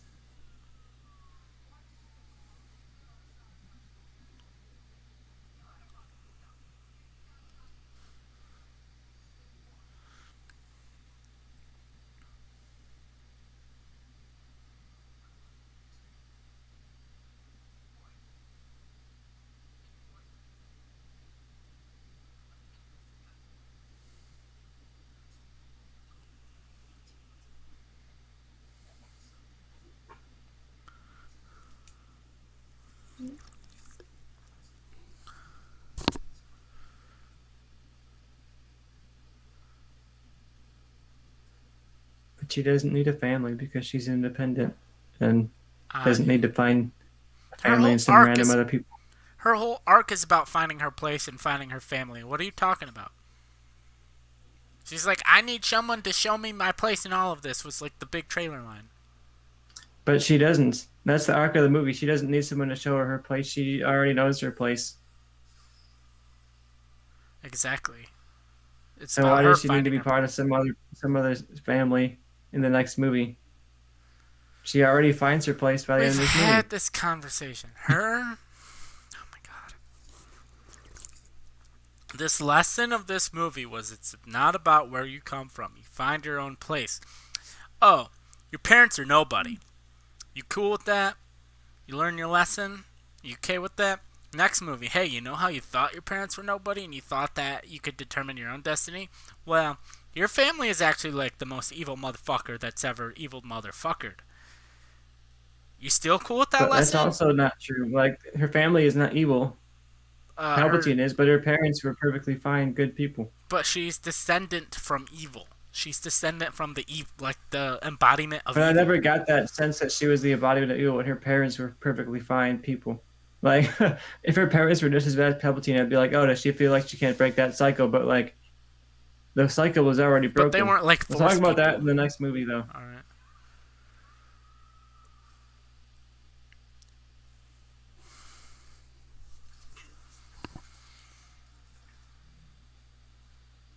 Here's Ray right here discovering, oh, is there some answer to my past? Is there some other thing that I should know? And then it's like, no, it's just you. It's a force vision, man. It means whatever you want it to mean.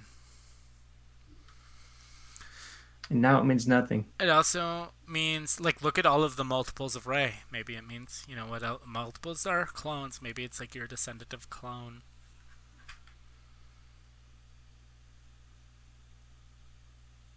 I'm coming in with that knowledge, dog.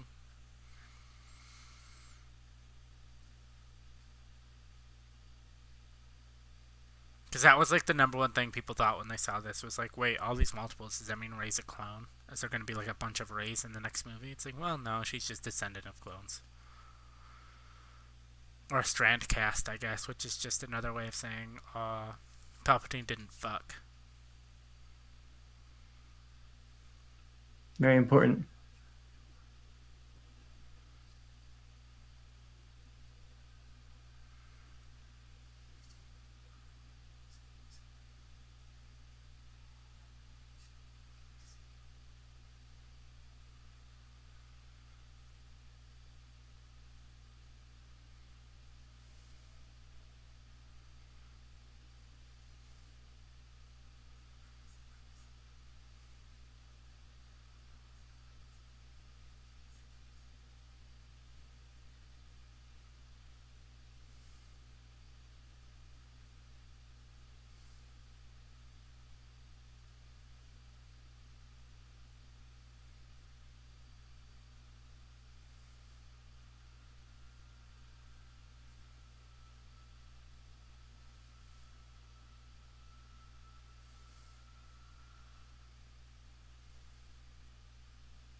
So what just happened? Maybe it was the light side of the Force not wanting to show her parents, not wanting to show her history, because it knew in that moment if it was like, you're a Palpatine bitch, she would have went to the dark side and it would have been over. And the Force was like, can't have that, can't have that. We can't show her parents, guys. Guys, can't show her parents. That'd be a bad move. I'm not looking forward to the next movie. Why? Really good scene there, you know. Great scene here. Because I come in with knowledge and facts and smart things to say about a great Well, movie. nothing you said just changed anything. It's just, what if J.J. Abrams retconned everything to be worse than it is in this movie? Her being a Palpatine fits the story of Star Wars better than her being nobody. Her being nobody is boring and lame.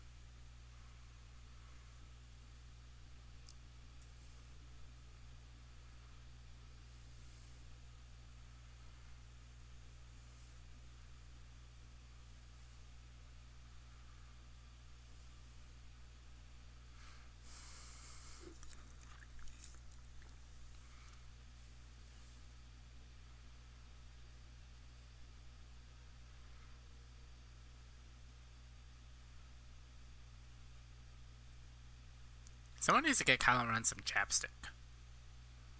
This is also a practical shot. All of the brick and stuff like flying past him was all practical. I feel like you're not impressed. I'm impressed. I love that shot. That's a great scene. Every single one of those bricks was on a different wire, and they like pulled them all back. We'll never get a scene as that good in Star Wars again. Just watch Book of Boba Fett. We'll probably get a bunch that good.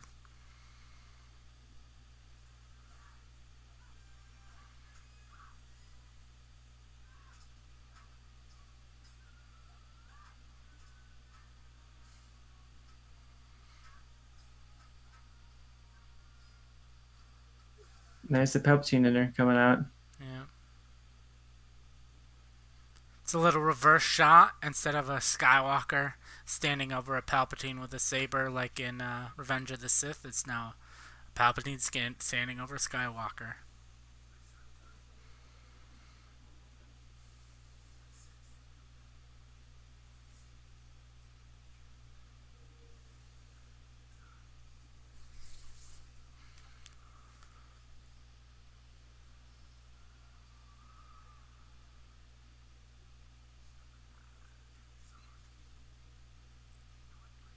I saw people complain that we never saw like what Luke saw in the Force vision. Like, oh, the scene would have been better if we saw, but it's like we saw it. It's called The Force Awakens. It's all the scenes we've seen with Kylo Ren. And also like the symbolism of him igniting it with his robot hand that connected him to Vader in Empire Strikes Back is intentional. For all the people that are like, Ryan Johnson sucks. So the calligraphy thing, there was, if you saw real quick, there was a quick shot. He had a calligraphy set on his like nightstand table, which was like not really like anything at the time. Like I guess they just thought it looked good. And I can't remember the author's name. She's the one that wrote Lost Stars, but she talked to Ryan Johnson. She's like, "Oh, did you have like any intention with that, or what's the story behind that?" And he's like, "Not really." So, oh, Claudia Gray. So in one of her books, with Leia, it's probably Bloodlines. She gets a handwritten note that the First Order is gonna commit an assassination attempt on her, and Leia's surprised by it because handwritten notes are like super rare in Star Wars, and she never figures out who sends it to her. So, basically, with the calligraphy set there in the Bloodlines, it's hinted at that Ben, who has already turned and is Kylo Ren at that point in time, is the one who warned her that the First Order was going to try to assassinate her. Interesting. But it's never like confirmed in the book. But that's what like Claudia Gray said in an interview. Like that was her intention. She didn't want to make it like obvious, but kind of like this background subtle thing for people that are paying attention. I really like that because I always kind of wondered, and I read it. I wondered if it was either Luke or if it was Ben, because those are the only two people I would ever think would have given that kind of a note. Because Yeah, I thought, oh, Luke is up on this island. He probably doesn't even have access to like a hollow net, so he has this handwritten note. yeah. But yeah, so that was the whole thing. Yoda. Also, I don't like. I know people praise the model of Yoda here. I don't like it. It does. It look. I mean, obviously the same species, but it looks nothing like any of the Yodas we've ever seen. I know supposedly it's this puppet thing that they used is molded off the original form that they made the Empire Strikes Back Yoda with, but it doesn't look like it at all. I like it. It's Yoda. I mean, we know it's Yoda, but the first time I saw it, I'm like, this looks nothing like Yoda, other than the fact of like the basic shape. And when Yoda is a Force ghost, I get the sense he looks like this young prime self Yoda. He's Okay, not this old guy man does not Yoda. look young and in prime itself. He looks 900 years old. The Sacred Jedi Always text. goofing around.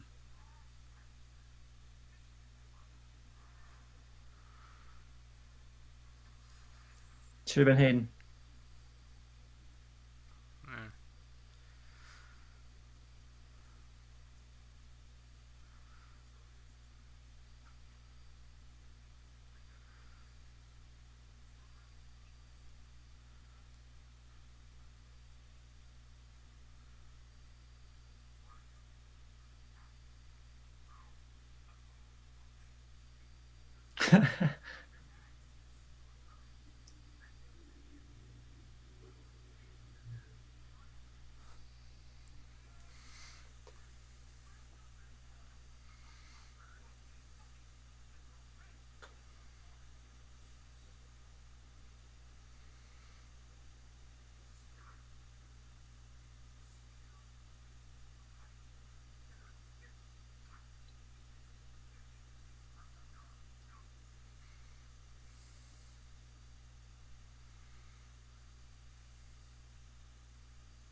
When Yoda talks, he just kind of listen. Yeah. Yoda drops knowledge, man. This is a great shot. Yeah. Some wallpaper The old type shit. guard.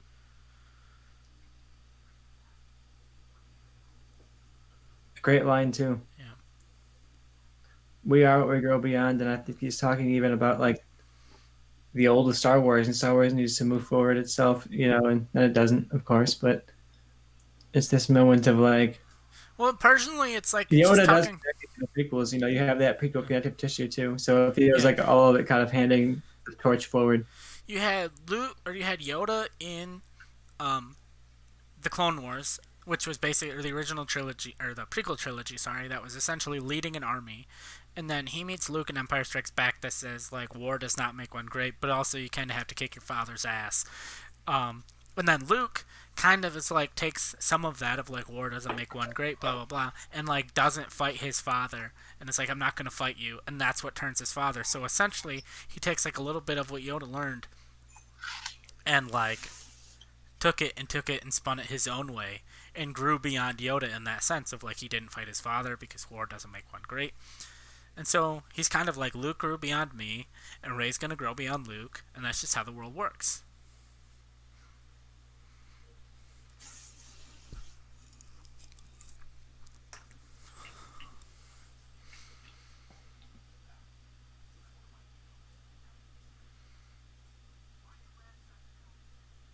Because it's not your shit.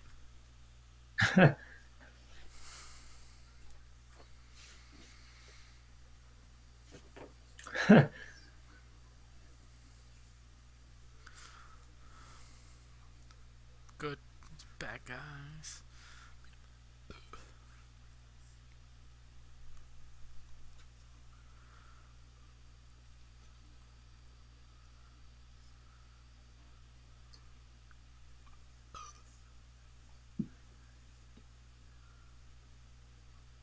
And the good.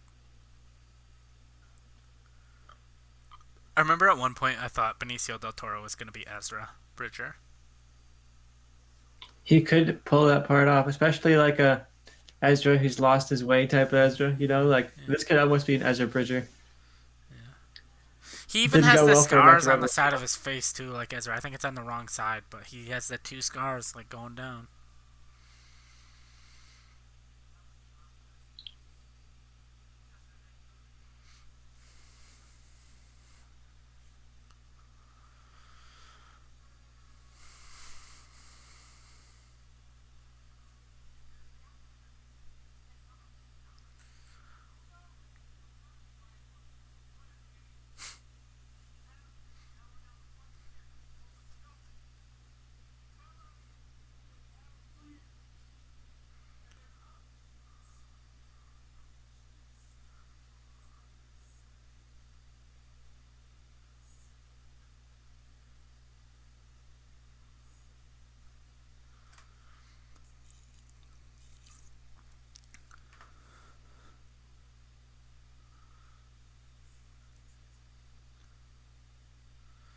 Poe's about to learn his big lesson. Finn learned his. Rey somewhat learned hers. Now it's Poe's turn.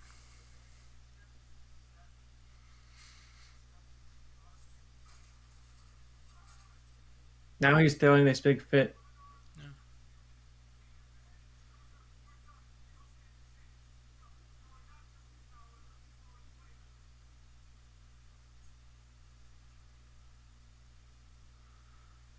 You're gonna have to hold down the fort here for about 45 seconds. I gotta go to the bathroom.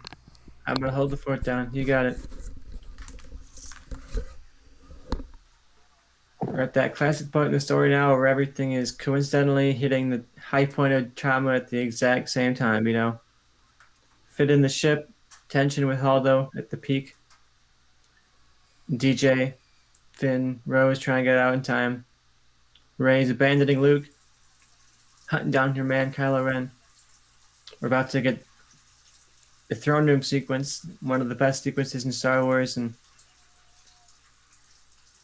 the peak of these characters' arcs, I think, throughout this saga.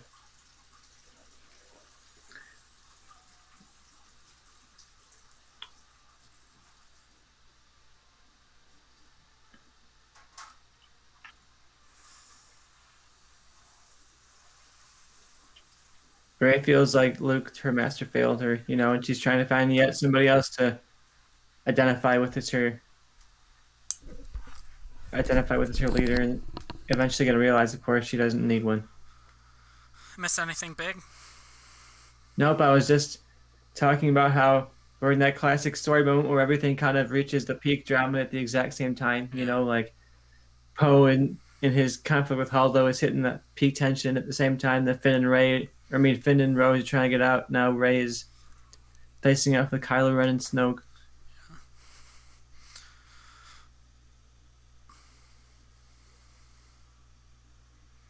And I was getting myself hyped up, of course, for the throne room scene coming up. One of Mm. the most visually gorgeous sequences in Star Wars. Really awesome action sequence.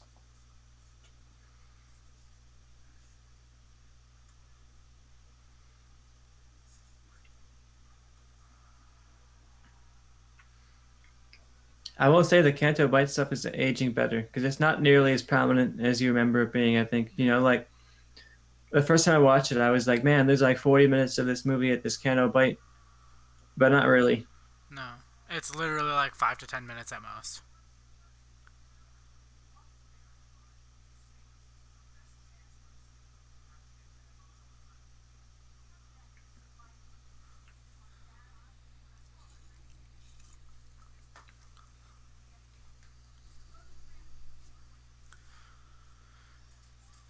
I think part of this, like I didn't even think about till now, is this entire time Holdo realizes she's about to die, right? Yep. Because she knows the plan ends with her fucking hyperdriving into the First Order. There's the iron. Yeah, it's an Iron Man reference, 2008 movie. I like the way it's shot so epically, like it's a ship coming down or something, and then it's Yeah. just ironing his suit.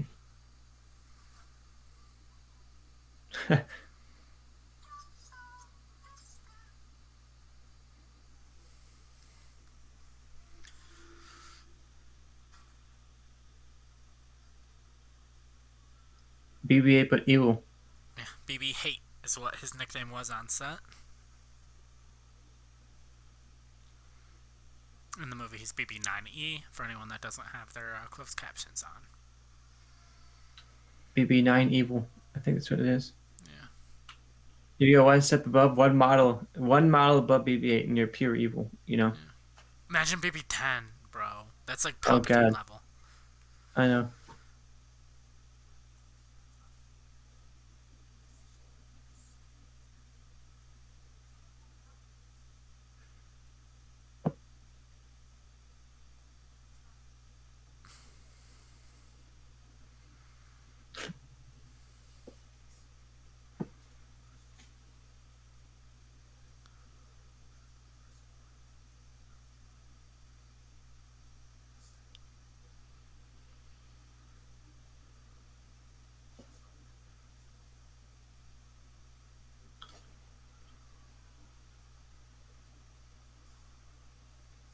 So does he actually know who her parents are now? Is that what he's saying?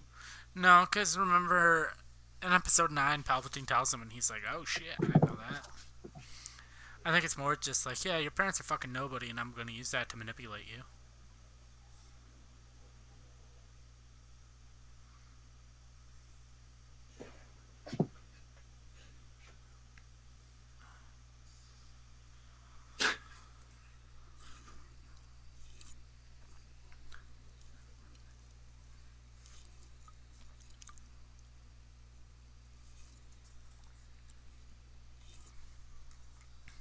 I love, there's a great Back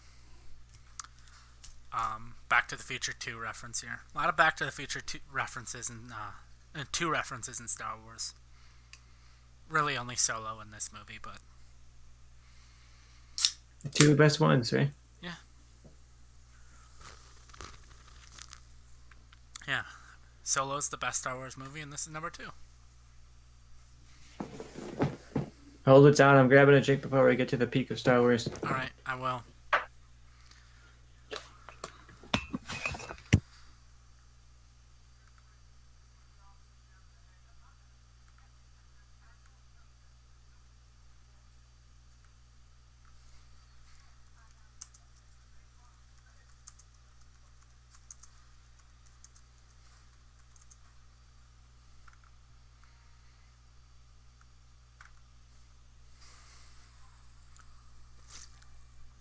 If you didn't notice, I changed Tristan's name on the bottom, so check that out.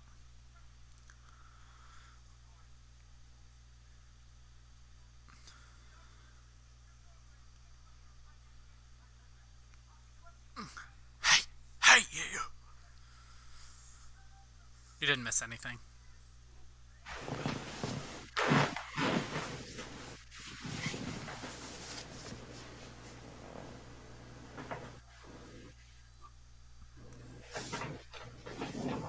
Do you know what the Back to the Future 2 reference is? What is it? I'll point it out when it comes. Also, we're about to get a New Hope reference. I've heard of that one. A Skywalker emerging from the smoke, and then a blaster comes across, knocking somebody out.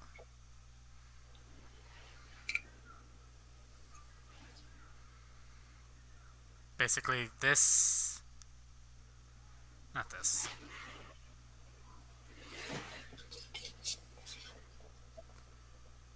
The greatest character in Star Wars. Right. Back for no reason, just to die in one scene, and Yeah. it's a Rise of Skywalker level scene right here. Right here is basically the A New Hope. It's basically Vader's introductory scene, but instead of Vader, we get Leia in all white.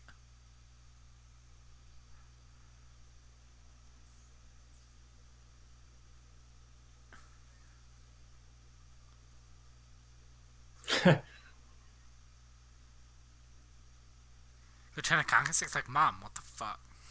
I don't know. She's like, God, Mom, you're always I was hanging out with my ruining my. friends. These are my friends, Mom. God.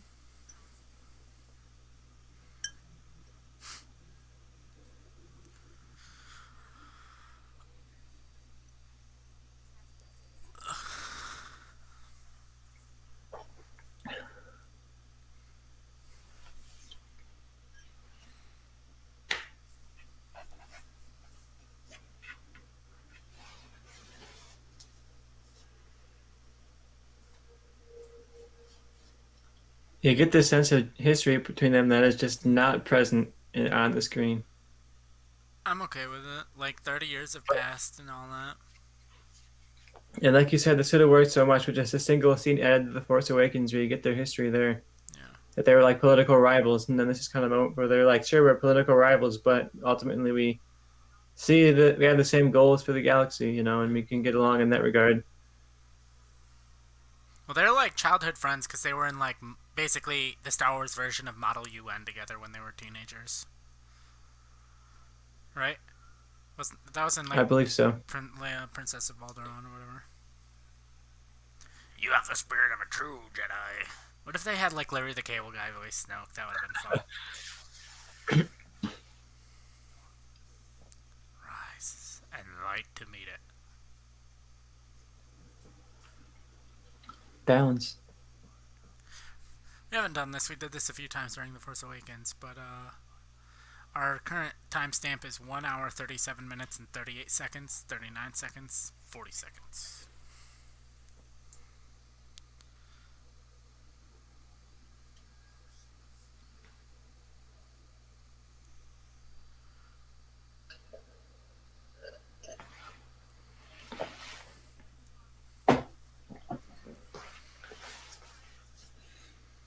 I like the writing here of when she has faith in Kylo, or when she has faith in the character, his name is Ben Solo. When she doesn't have faith in the character, his name is Kylo Ren. Like, she just called him Ben Solo there because she thinks he's about to turn. But later on, when she doesn't think he's gonna ever turn, she calls him Kylo Ren. I really like this reveal, and it was more than enough to explain who Snoke is and his role in the story, and then he gets killed, and you're like, oh, cool. Nice subversion. We didn't need anything else, and I was happy with that.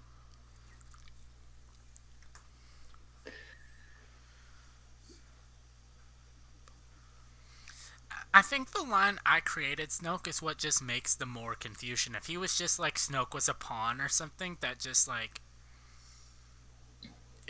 but it's like And I made Snoke or I created Snoke. It's like, okay, did you literally create him, or did you like make him who he was? Like, if he was just like Snoke was a pawn, then it's like, okay. This was like practical too. Like, she was up on wires and shit. I love it. This movie looks so good, and it's shot so well. Yeah. And it's just so depressing to watch, knowing that like nothing else Star Wars looks even close to this good at this point. It's called Episode 9, bro. It's called The Mandalorian. You know who found this rebel base? Luke, Nope. Oh, I don't know who found it. Leia's daddy, Mr. Bail Organa. Anakin Skywalker. Oh, Bail Organa.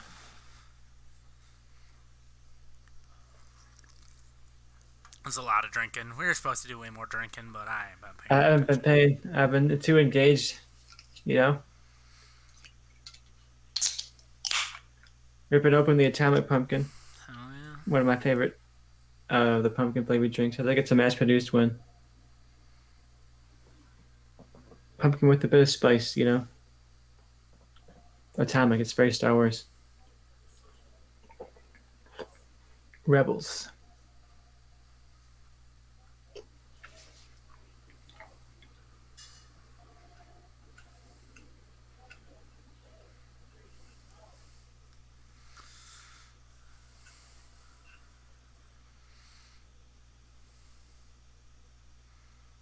Underrated performance from Donald Gleason in this movie. Yeah. In this saga in general. He hammed it up so well. Yeah. And I like that they But not basically modeled his dad, Brendel Hux, after his real life dad. Grendel Hux. Where is that from? One of the books. Is that a TV show? Grendel Hux spinoff? No, but basically they modeled. I think his dad's name's Brendel Hux, who was like big during the time of the Empire and all that. Like, and basically who uh, General Hux is like trying to live up to. Like they modeled it after Donald Gleason's real dad, which is cool. That I wonder I if do it's like that. I wonder if it's intentional. So if they ever bring in Brendel Hux into Star Wars, they can just be like Brendan Gleeson. We kind of made a character after you, so come You play want to him. be in Star Wars? Yeah, for anyone that doesn't know, the actor that played Mad Eye Moody in Harry Potter is the real life dad of the guy that plays General Hux. So That's filmmaking for you. It's all it's all family and friends. yep. And also, Donald Gleason was in Harry Potter as well as one of the Weasleys. I can never remember which. Bill, maybe? I don't know. George, I think. No, Fred and George were the twins. Oh, you're right. Fred and George are the twins. I want to say it was One of the Bill. ones that It wasn't wasn't really there. Percy. It had to be Bill then. One of the ones that was like in the background, a couple Yeah. of He's scenes. the one that married Fleur Delacour. Good win on there for Donald Yeah. Gleason. That's a power couple right there. My He was goodness, he was out what kicking a his hot couple. coverage, you know. Best Brendan or Donald Gleason movie. Go.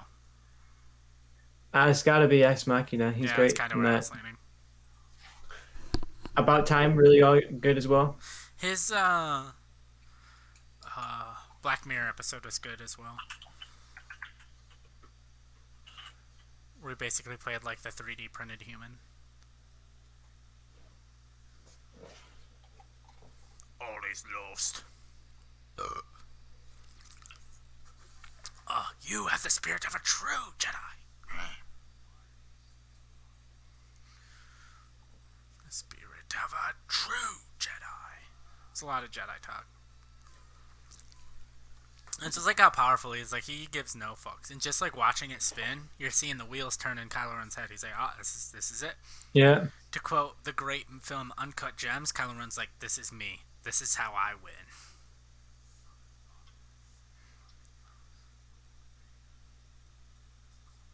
I now sense resolve. here we go. Great music cue. Can we cut this with what's it the song the Immigrant Song by Led Zeppelin? You know, have you seen that cut that's been on Twitter? I have. It's great. Right when it He knows what slices he has through, to it do. kicks in. Nice poetry line to the last movie and the next one. Child. As soon as he said that, you know he's dead, right? Yep. As soon as he says, "I cannot be betrayed," you're like, well, he's dead.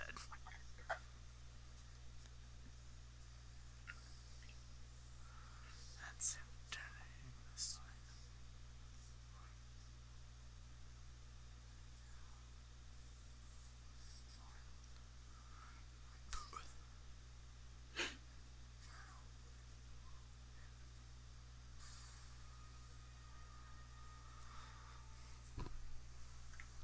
I love this. Great twist.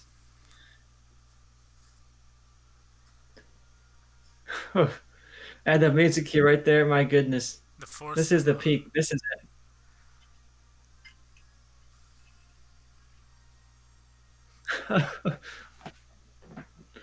And like they both think they've accomplished their mission. Kylo Ren thinks, okay, she's gonna turn me and her. We're gonna rule the galaxy as like boyfriend and girlfriend or whatever. And Rey's like, oh, he's turned. Like this is it. Like he's good. I'm good. Let's fucking kick the First Order's ass. Yep. And it's one of those iconic Star Wars moments of like one person making a single choice that entirely shapes the entire direction of the galaxy, and what Ben did in that moment if he struck, he could have easily killed Rey right there, and that would have changed the whole story.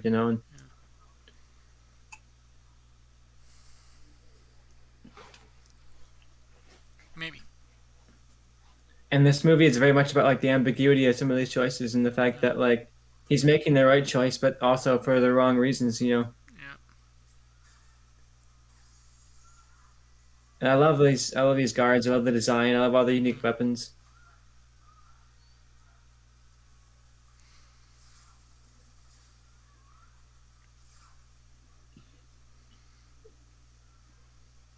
And fuck all the people that are like, well, if you pause this and watch it frame by frame, not all of the hits connect and like things miss, kicks miss. I'm like, yeah, because Ryan Johnson definitely intended for this movie to be watched literally frame by frame. Any fight scene you cut Yeah, and break down frame by frame, there's mistakes because they weren't intended to be watched that way. You dumb there's no moron. reason to watch a movie like that. As to just be like, man, I'm looking for some flaws. Let's Hey, find them. if you watch the fight as is uncut, not frame by frame, Obi-Wan versus Darth Vader in A New Hope sucks.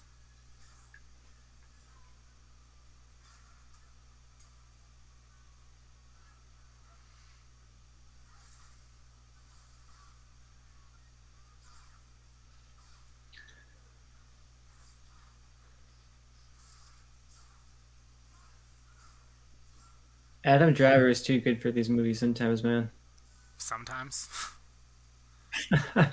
Adam Driver's like basically the Al Pacino of his generation. And like he's gonna have multiple Oscars on a shelf when it's all said and done. Look at that. And then he's just in here in this movie being like, more, more. He Oh, gets great the best shot. kill in Star Wars, though. Ah, here we go. The tragedy of this entire sequel trilogy right here.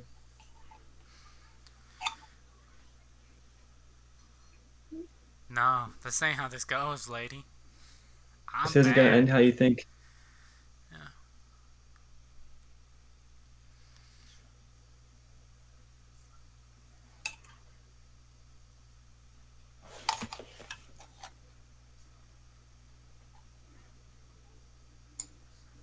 The Jedi.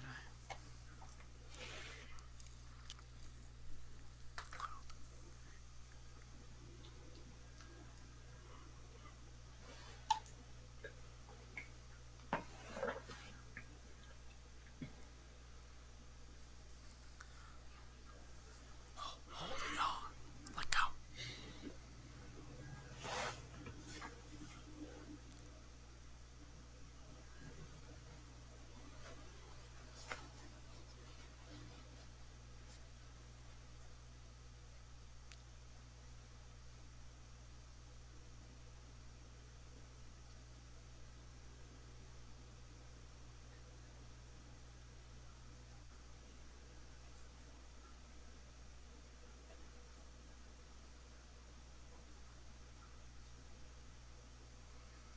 See, like when he says that, I don't take that as part of the Force vision. I think that's more just speculation based on what he saw. You know, I think he saw like her parents as nobodies. It was like these junk traders, and I think like half of what he's saying is Force vision, half of what he's saying is just trying to sell her on joining him. Like Yeah, regardless and of so Episode much of Nine, this, even I would have said the same thing before Episode 9 came out. because this whole movie has a lot of like misinterpretation of legacy and the fallibility of memory and that kind of a thing. So like We just saw Snoke misinterpret the Force vision. Yeah. Like he saw in the Force that Kylo Ren strikes down his true enemy, and he did do that, but just not in the way that Snoke thought he was going to do. And Yeah. Rey's parents were nobodies, but just not in the way that Kylo Ren thought that they were. And Yeah. what he thinks of as a nobody in reality, like he just sort of like a classist view almost, where he's like, oh, I see these working class traders. He said, oh, those are nobodies. Those are just like trash. Yeah.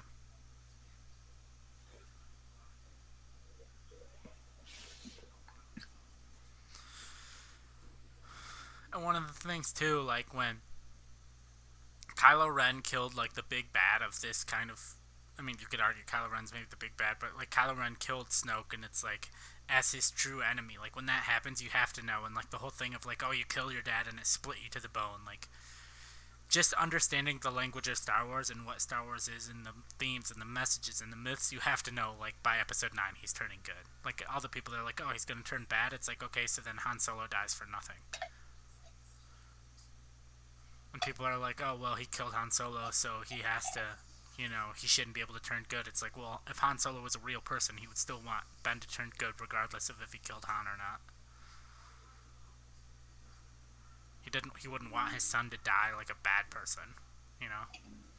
And this movie very obviously sets up that Ben is not evil. Like he's very He's a very conflicted, conflicted. lost soul. Yeah. He's broken. He's He just wants to turn good. He just doesn't think anyone will accept him if he does. And that's kind of what it is. and And he there's, he sees Ray as the only person who could possibly understand him. And yeah, is that not the best shot in Star Wars right there though? yeah.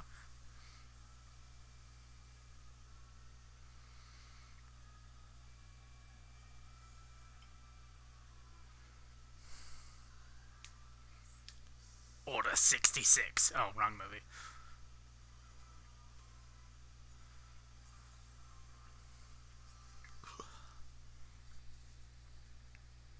What happened to the sound, Joe? The sound is gone. Yeah, I like that there were like signs in theaters that were like, "Hey, the sound's gonna cut out at a certain time. Your theater's fine. Don't freak out." And it's cuts out for like 10 seconds. Yeah.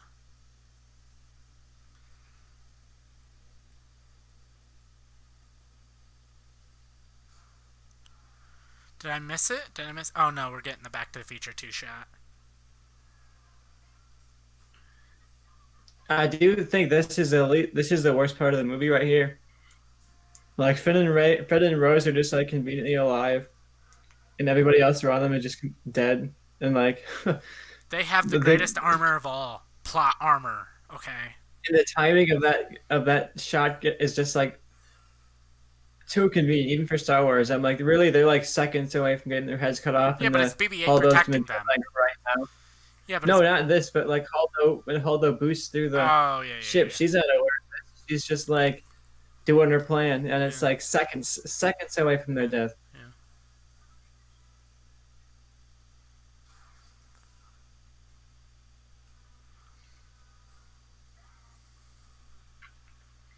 Yeah, this is like the scene where the Back to the Future 2 moment happens.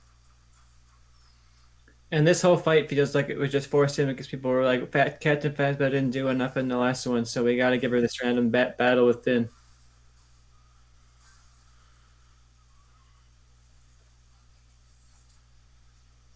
A lot of bad lines too. Yeah, it's not great. I must say that.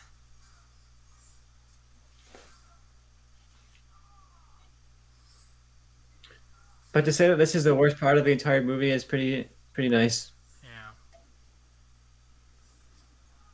We're about to I get the don't know Back how to the like Future 2 moment. that's how Finn dies. He just gets knocked in a little hole, kind of like in the background. Yeah. Right here. It's basically Marty coming up on the DeLorean hitting Biff in Back to the Future 2. Oh, you're right. It is that shot. Is And now this an they're like, homage see, to the season we 2 had of Gwendolyn Rebels Christie back. with Vader? Rebel scum. Bad line. Another bad line. Yeah, but it's the completion of his arc, man.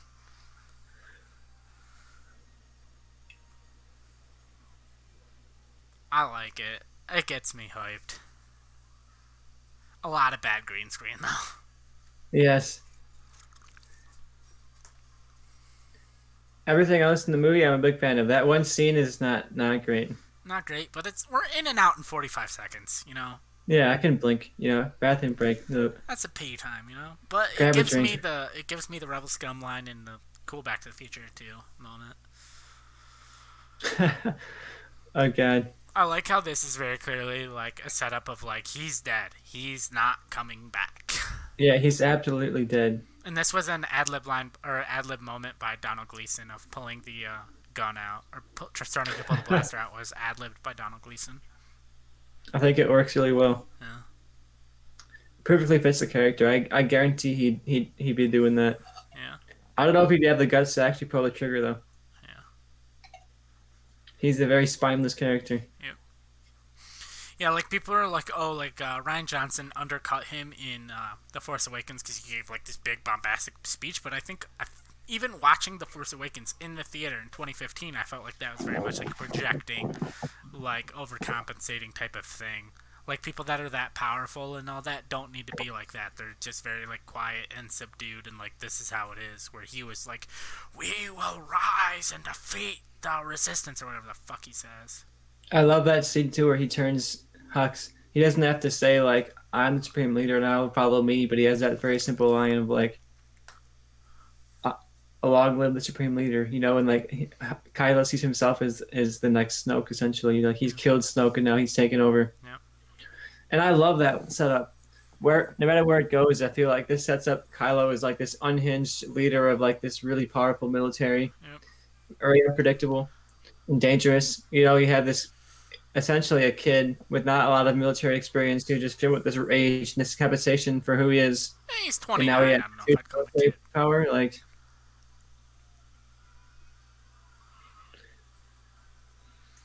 And there's a moment here where it's gonna be a while, but where I talk about like, oh, if you argue science in Star Wars, like go fuck yourself. But there's a moment here where I'm like, there's ignoring science, and then there's just ignoring just life, just math.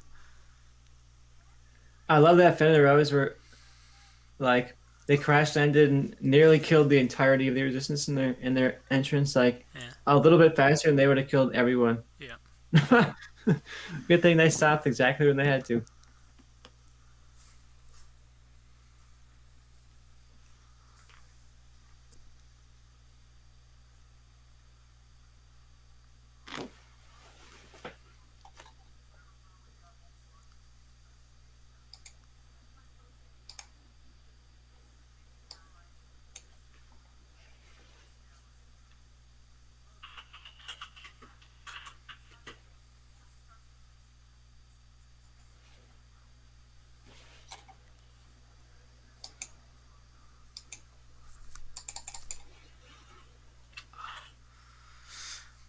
Okay, spoiler alert for anyone that's not watching. I would have loved a quick shot of like Luke getting the message and like trying to repair the X-wing that we see, and like it doesn't get repaired. Like he's like floats it up, brings it up, and like rusted, and he like tries to start it, and it doesn't start. You know what I'm saying? So we think Yeah, Luke's gonna show up, and then he doesn't. It does. Like we were like, oh, Luke's not showing up, so what's gonna happen?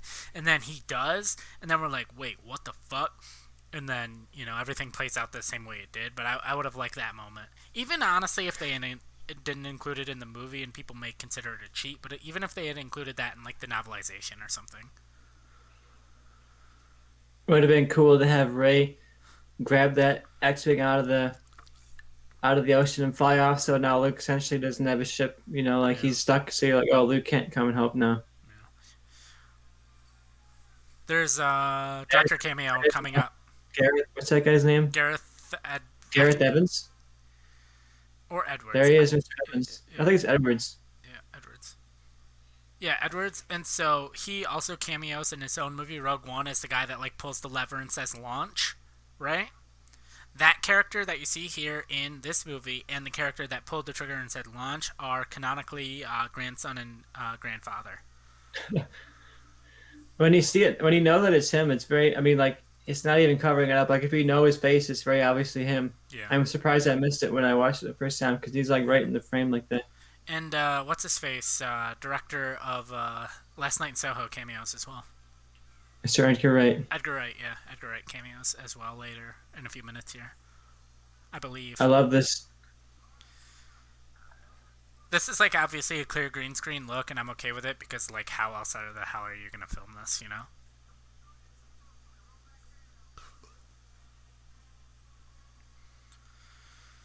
So I'll just say it now. My gripe with the movie of like, oh, if you argue science, but like this is just debating math of like they're flying out here at pretty top speeds, right?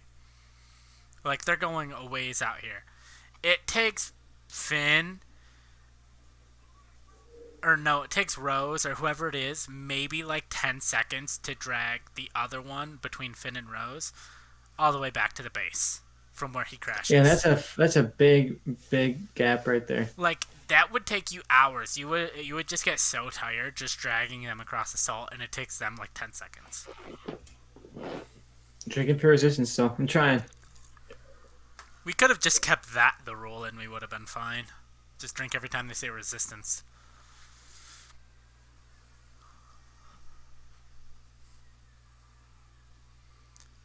Like that's a solid half a mile at this point that you have to drag a body. At least. Like, look how long it's taking them to drive that. So And they're they're still hauling going. ass. Like they're popping around at like 30, 40, 50 mile an hour, you know? I love the effect, the image of this, like the red Yeah. popping up. It just looks so cool. Yeah. This could have easily just been a Hoth ripoff, but Yeah. it looks so unique. We've never seen a planet like this in Star Wars before. And Ryan Johnson, I think, went out of his way to give us stuff we hadn't seen before. You know, whether it's aliens or planets or ships and stuff like that. He didn't feel interested that much in repeating a lot of the stuff. But yet we still get the music cues, we still get Yeah. the Falcon, we still get enough for me, at least. There's more than enough of the poetry here. Yeah. It I mean, doesn't this feel is like still like Hoth, just a but it's salt, subversion, not you snow, know. you know? And people are like, oh, it's subversion just for subversion. Star Wars has never been about subversion. It's like, well, you've clearly never watched the original trilogy, you fucking dolt. Empire is entirely a subversion of the first movie, you Yeah. know. Oh, I'm looking for this great warrior. It's this little. It's basically, and then he finds Kermit the Frog. Oh, this is big bad I gotta defeat. Oh, he's my dad. Yeah, and it's like you blow up the big weapon at the end of the last one, and you think you've won, but no, they're still an empire, they're still an army, they still Yeah, destroy you, you know. And yeah. Great just line. because just because Luke won that one battle doesn't mean he doesn't have an entire arc to go through still to understand the Force and understand his role as a character. No, So I don't see how that's much different than this. no. It's because people like to bitch. There's no worse fan base than Star Wars fans. Other than there's a couple. Who? Well, okay, like entertainment. Star Wars is up there, you know.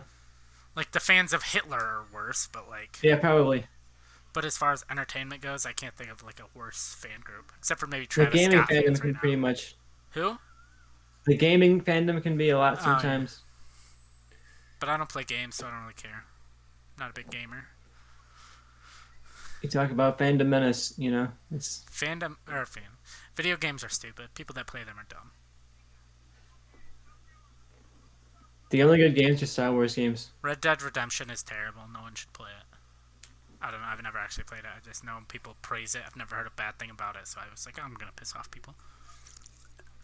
Rocket League is a better developed game than Red Dead Redemption. I do play one video game, and it's called Crusader Kings, and it's amazing.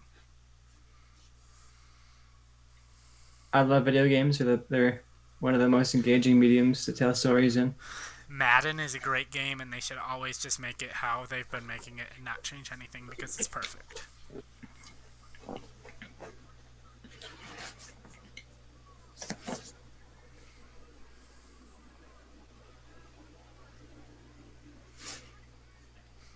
Finn's about to learn its big lesson.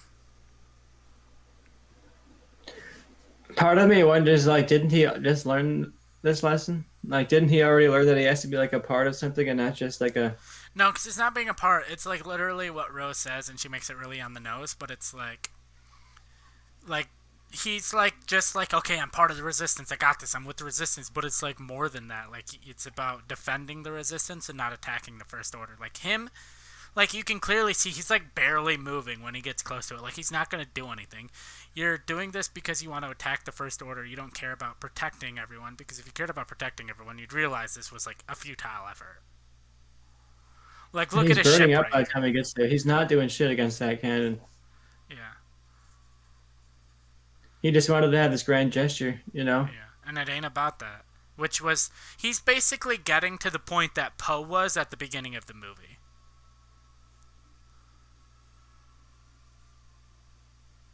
Like I think there's about to be a faraway shot where you realize he's not moving. There comes Rose about to kill him. She's like, if you're gonna commit suicide, I'll kill you instead. And look how far away that was. And she, like, Poe's far away, and he's not even back at the base yet. And in like 10 seconds, Rose is about to drag Finn's body back to the.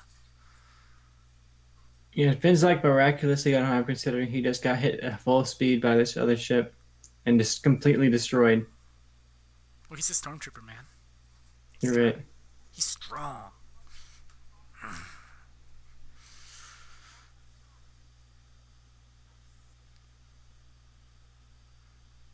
Dummy. Dummy. Yeah, you big dummy.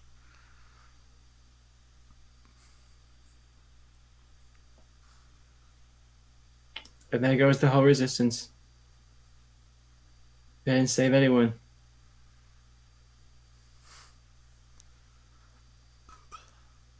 Okay, not a great, like, I'm knocked out scene.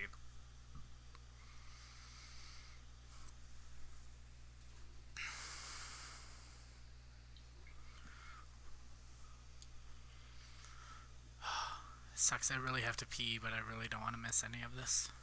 Yeah, you're at the the hype moment right now. Yeah. We're almost done. We're recording on Disney Plus review after this. If you guys are Disney fans, I'm sure you Yeah. are keeping up with Hawkeye, keeping up with Disney Plus.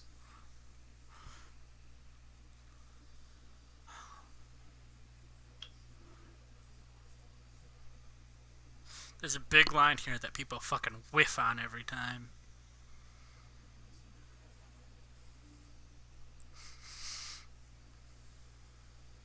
Here's the hope.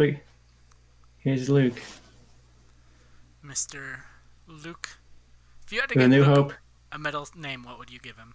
I'm gonna go oddball choice here that he didn't get to. That his middle name wasn't given to him. Somebody else came along later and gave him a middle name. I'm gonna go Owen. Luke Owen Skywalker. I'm thinking Ben. No. You know, Obi-Wan, something like that. I think if Anakin was able to raise him, he would have given him an No, I'm thinking an like when honorary Owen Obi-Wan. was like filming out adoption paperwork, he was like, "Well, I was told his first name is Luke, and obviously his last name is Skywalker." Okay, big moment here. Hold up.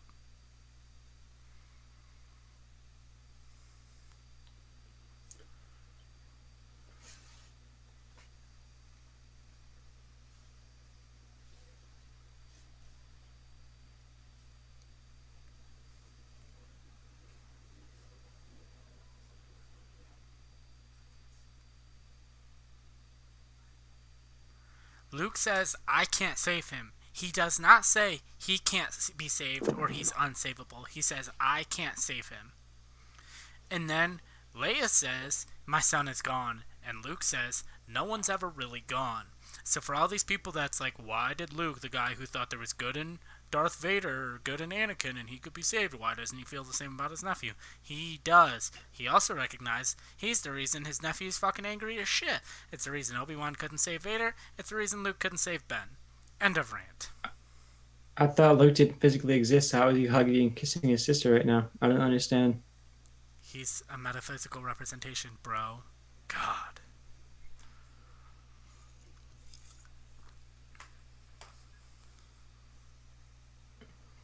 See, that wink to me is C3PO is like, no, something's up. He's like, I like feel you, I see you, but like, my systems aren't registering that you're here, and that's the little wink.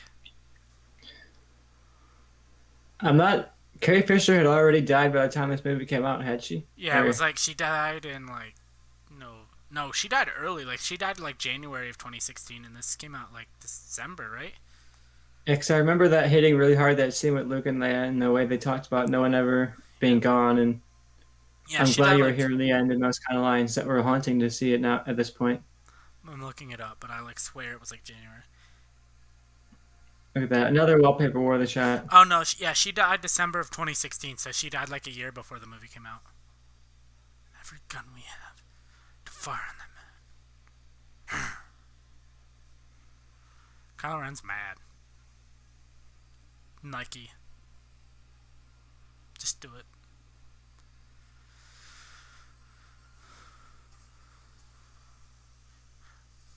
When did you realize like what was up? At what point?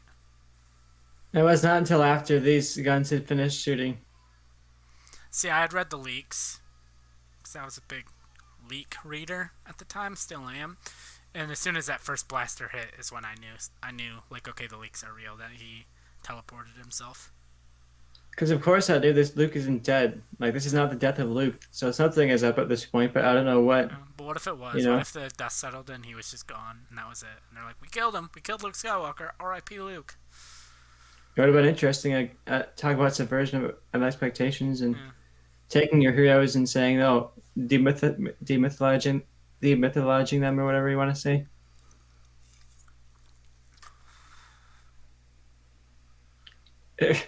That he's just there.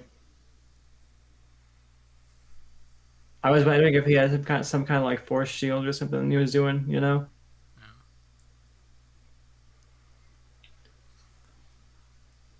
Yeah.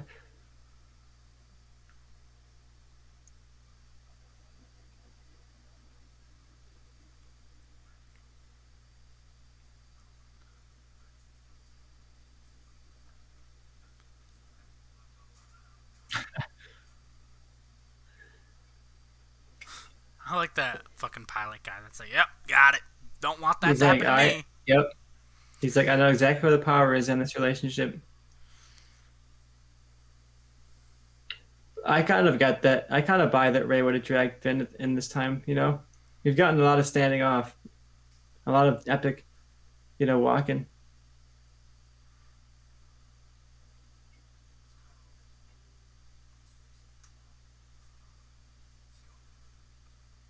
See, this is Poe realizing all of the lessons he's been taught this entire movie. Yep. Poe from the beginning of the movie would have ran out there headstrong and gotten himself killed. Yep.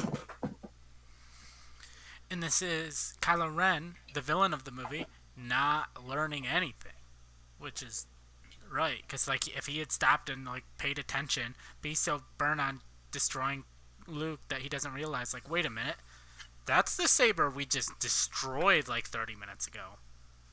And he's not making any imprints on the ground. He's Yeah. not leaving footprints. He's not this and that.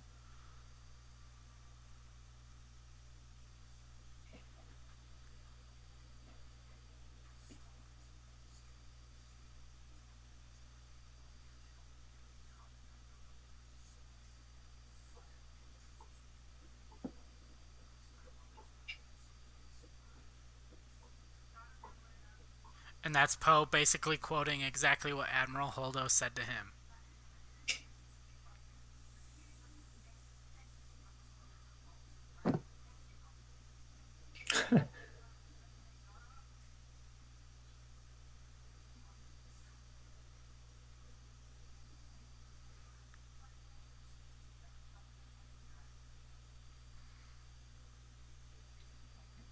You get a real sense of desperation here. Like you don't get from the first trilogy. You don't necessarily get the stakes of how small or large the rebellion is comparatively to the Empire. You just get like, oh, there's these two sides warring. One's obviously bigger than the other, but This like you you, see it's in like this this is small it. room, it's like this is all you got. These guys get wiped out. You wonder if there's any hope at all. Yeah.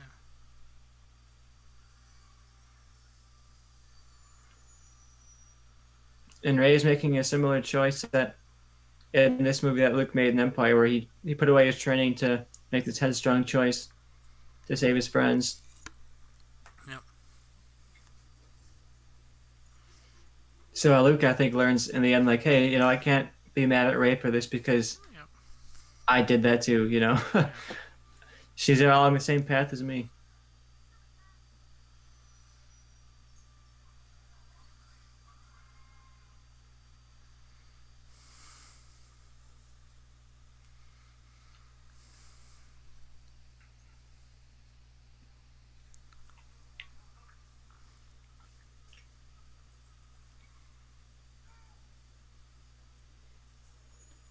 Surely you have like a explosive of some kind, you Or know. surely there's someone on your side of the wall that uses the Force that can fucking do it themselves. You know. But I take it as Leia knows Rey's on the other side and like knows like this is part of Rey's journey and like she steps back. But if Rey wasn't there, Leia would have been like, I got this and like move shit, you The know. two of them together could have been cool. Yeah. Their force powers together are enough to get all the rocks out of the way in time or whatever. Yeah. And look at that. That's revealing it to you. I think that Luke's not really there. Yeah. Or that he's so light on his feet that he's not even touching the ground, you know? That was my interpretation Yeah. of it when I watched it. I was like, oh, Luke's that cool. He's just so light on his feet. He's not even really touching.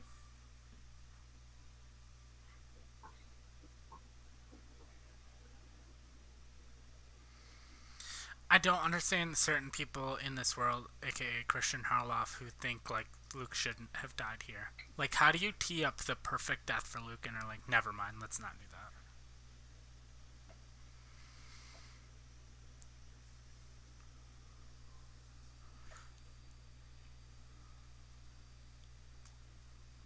Oh, look, it's Luke saying all of the messages of this movie. Not Kylo Ren, the villain. No, it's the fucking main mentor, hero, legend guy.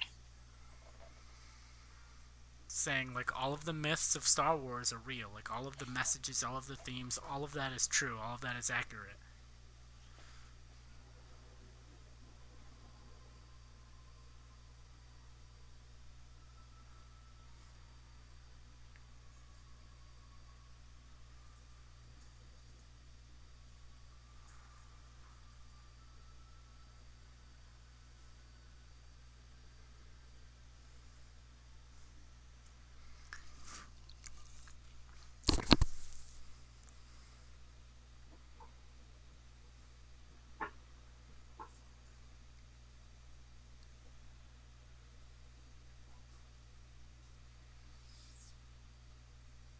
Do it.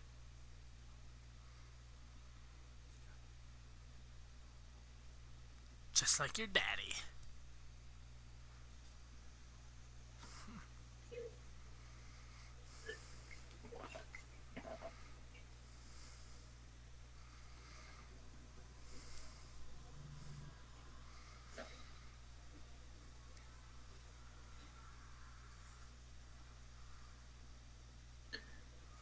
Yeah, by this point I realized it because Luke is so much younger in this scene than he Yeah. is in the actual movie. And when you get those really detailed close-ups, it's like, oh, so this guy must not really be here. Yeah, because, like, the snow doesn't interact with him at all. Like, or the falling salt or whatever it is doesn't interact with him at all. Like, it does. It did. The whole crowd was erupting right now. This is like, This, for me, when I was in the crowd, when we got to oh this my shot, goodness. when it cut to Luke's hovering over. To me, and it cuts back to A New Hope when one of the things he says to R2D2 is, I wish I could teleport off this rock. There you go. He's literally fucking teleported off of a goddamn rock, and people are like, Ryan Johnson doesn't understand Star Wars. I love his last line, "See you around, kid." See It's a you around. very, It's very much like Han Solo. Like, he was tapping into Han Solo when he said that. yep. It's not something that Luke would have said at the beginning of New Hope, you know, but he's become this more confident character. Yeah. See you around, kid. And then he goes out like an actual badass, you know, he just saved the entire rebellion and didn't I even have to do swing a kind sword. of wish, like, this I understand it's, like, kind of a good moment, but I kind of wish he just disappeared, like, while he was hovering above the rock, you know? Should have looked out, seen Hayden send there, give him a nod, you know. Yeah.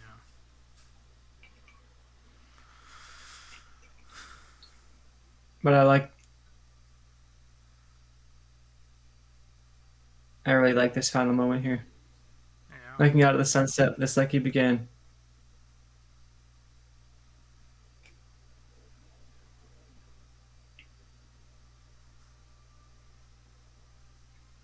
at this point, everyone knows, right? Like in the theater, like you kind of know.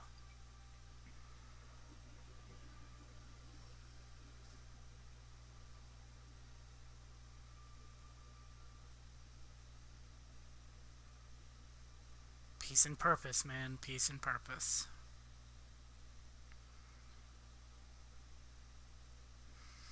They teed him up for one of the greatest. Like, if we were to do a Mount Rushmore on our podcast of greatest movie deaths of all time, like, that's my number one pick. Yep. Look at some of these shots, man. What a Ties movie. right back to Anakin in Revenge of the Sith, storming the Jedi Temple.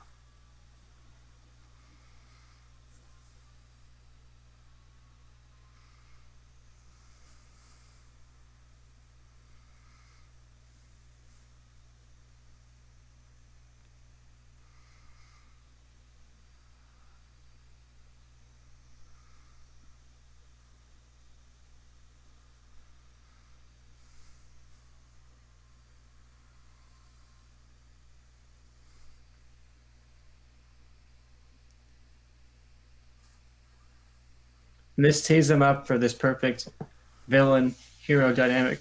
Like you perfectly get there are these opposite foils of how to look at the world.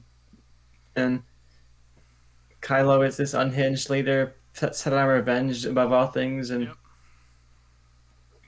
All right, I've tried to hold it, and maybe this movie will end with me not paying. Oh no, we got a few minutes left. I gotta go to the bathroom so bad. we've got a good 30 seconds left here, Joe. All right, 30 seconds, and then you're gonna give your final thoughts. And while you're giving your final thoughts, I'm gonna go to the bathroom, and then I'll come back and give my final thoughts. There's Poe and Ray. Even though they stood next to each other at the end of The Force Awakens, they've apparently never met. And there's the books for all the people going back to Yoda's line of she has everything she needs. And interestingly enough, the dialogue, I'm Ray, I know, is taken from the Force Awakens novelization where they met in that book and had the exact same interaction. Nice. Novelizations are dumb. Don't read them. Peace and purpose, man. Peace and purpose.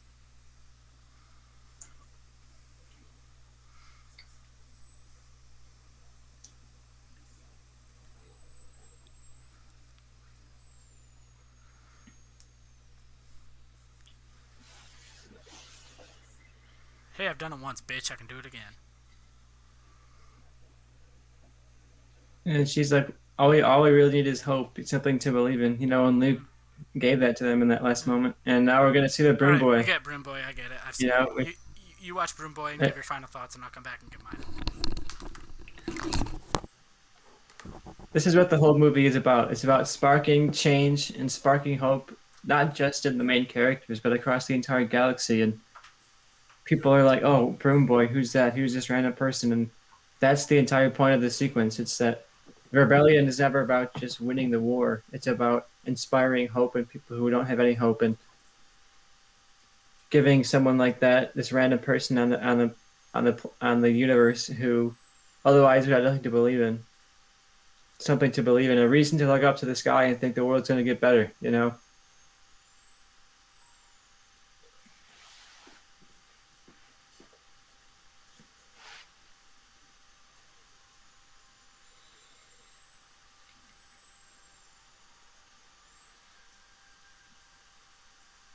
And to me, that's what the whole thing is about. It's about these small moments that shape the galaxy. That's Star Wars, really, but that is to me what this movie is very much about. It's about a moment you would never think would be important. These children that they rescue that could have just been someone they ran past in the background, but like Finn and Rose inspired that hope in that person. And those choices are what define the universe and what defines Star Wars. And for me, that embodies the choice, Joe. I was talking about how this whole movie seems to be about how small choices can inspire big change, and how that this character who could have been nothing, this slave that they would have just walked past and never looked at again, and the fact that they took a second to humanize him and to give him a moment of hope, to give him something to believe in.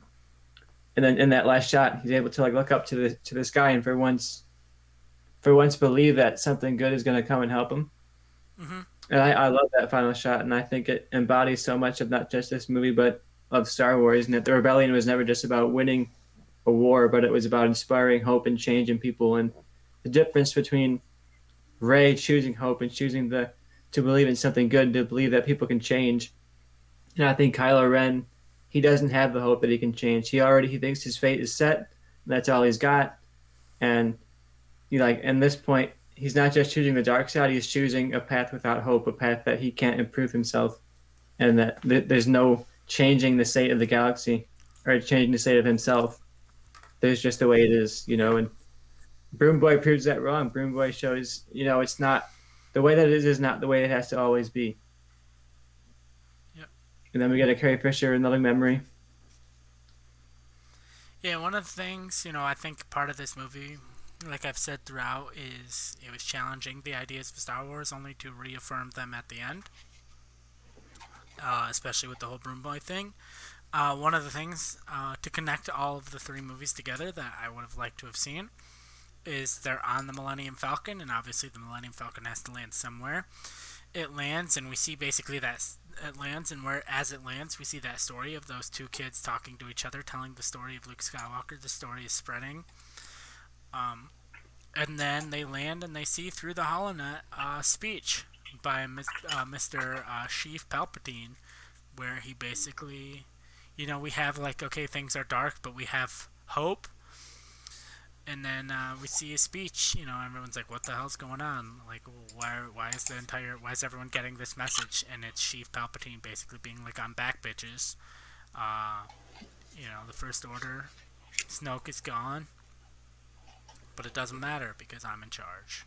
And whatever he would say, I don't remember what his speech was.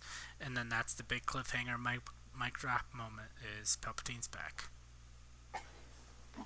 That's all I have to say.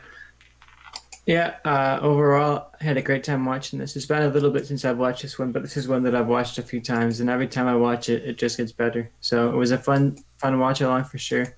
And I'm looking forward to the next one. This one sets up a lot of. I don't know when that happened, but Kylo, this movie sets up the characters for a really interesting conclusion to their arcs, and then the next one concludes their arcs. I don't know if it does it in an interesting way or not. We'll talk about it when we watch episode 9. We'll talk about it when we get to it. But for me, this is easily the peak of this trilogy, and not just in the storytelling, not just in the way it connects to the themes of Star Wars, not just in the craft. All of that kind of comes together. I think it's very well shot, very well acted, very well written, and embodies what this whole trilogy could have been if there was a more artistic mind in charge and not necessarily so much of a commercial mind in J.J. Abrams. Mm-hmm. So yeah, a good embodiment of what Star Wars could have accomplished in these trilogies and what I hope it can accomplish in the future. I don't think Star Wars is dead, and this is a movie that not just gives me hope. One of the most popular shows on television. And this gives me hope for Star Wars as a franchise, that we're still capable of making something like this in a franchise that could have just been so stagnant. And every time I watch it, I feel hyped for what's next in Star Wars. Mm-hmm. All right, yeah, I think we've given our final thoughts. I like this movie. I've seen it enough times that watching it while drunk doesn't really affect it. I'm excited to watch episode 9 and maybe convince Tristan that it ain't so bad. I'm ready. I hope you can, Joe. I really do. If you convince me that it's not so bad, we have a great trilogy on our hands, All right. So I think that kind of wraps up our drink along for today. If you're watching on Twitch, we're basically in about 5 minutes, we're going to do our Disney Plus weekly review. If you're watching us on YouTube, then and you haven't watched our Disney Plus weekly reviews before, hey, check them out. If you're a Star Wars fan, you probably have Disney Plus, so you should watch our show and figure out what you should be watching on Disney Plus. And if you aren't a Star Wars fan and you're watching this, why? Is my big question. And so, Tristan, do you have anything else you'd like to add? No, I mean, I hope to make a sequel to this one. It was really good. I hope there's another one. All right. Without further ado, goodbye. Hey, thank you for watching the Movie Changeup podcast. We'd really appreciate if you liked, commented, subscribed, and shared us with anyone you think might be into what we're doing over here. Thank you. Have a nice day.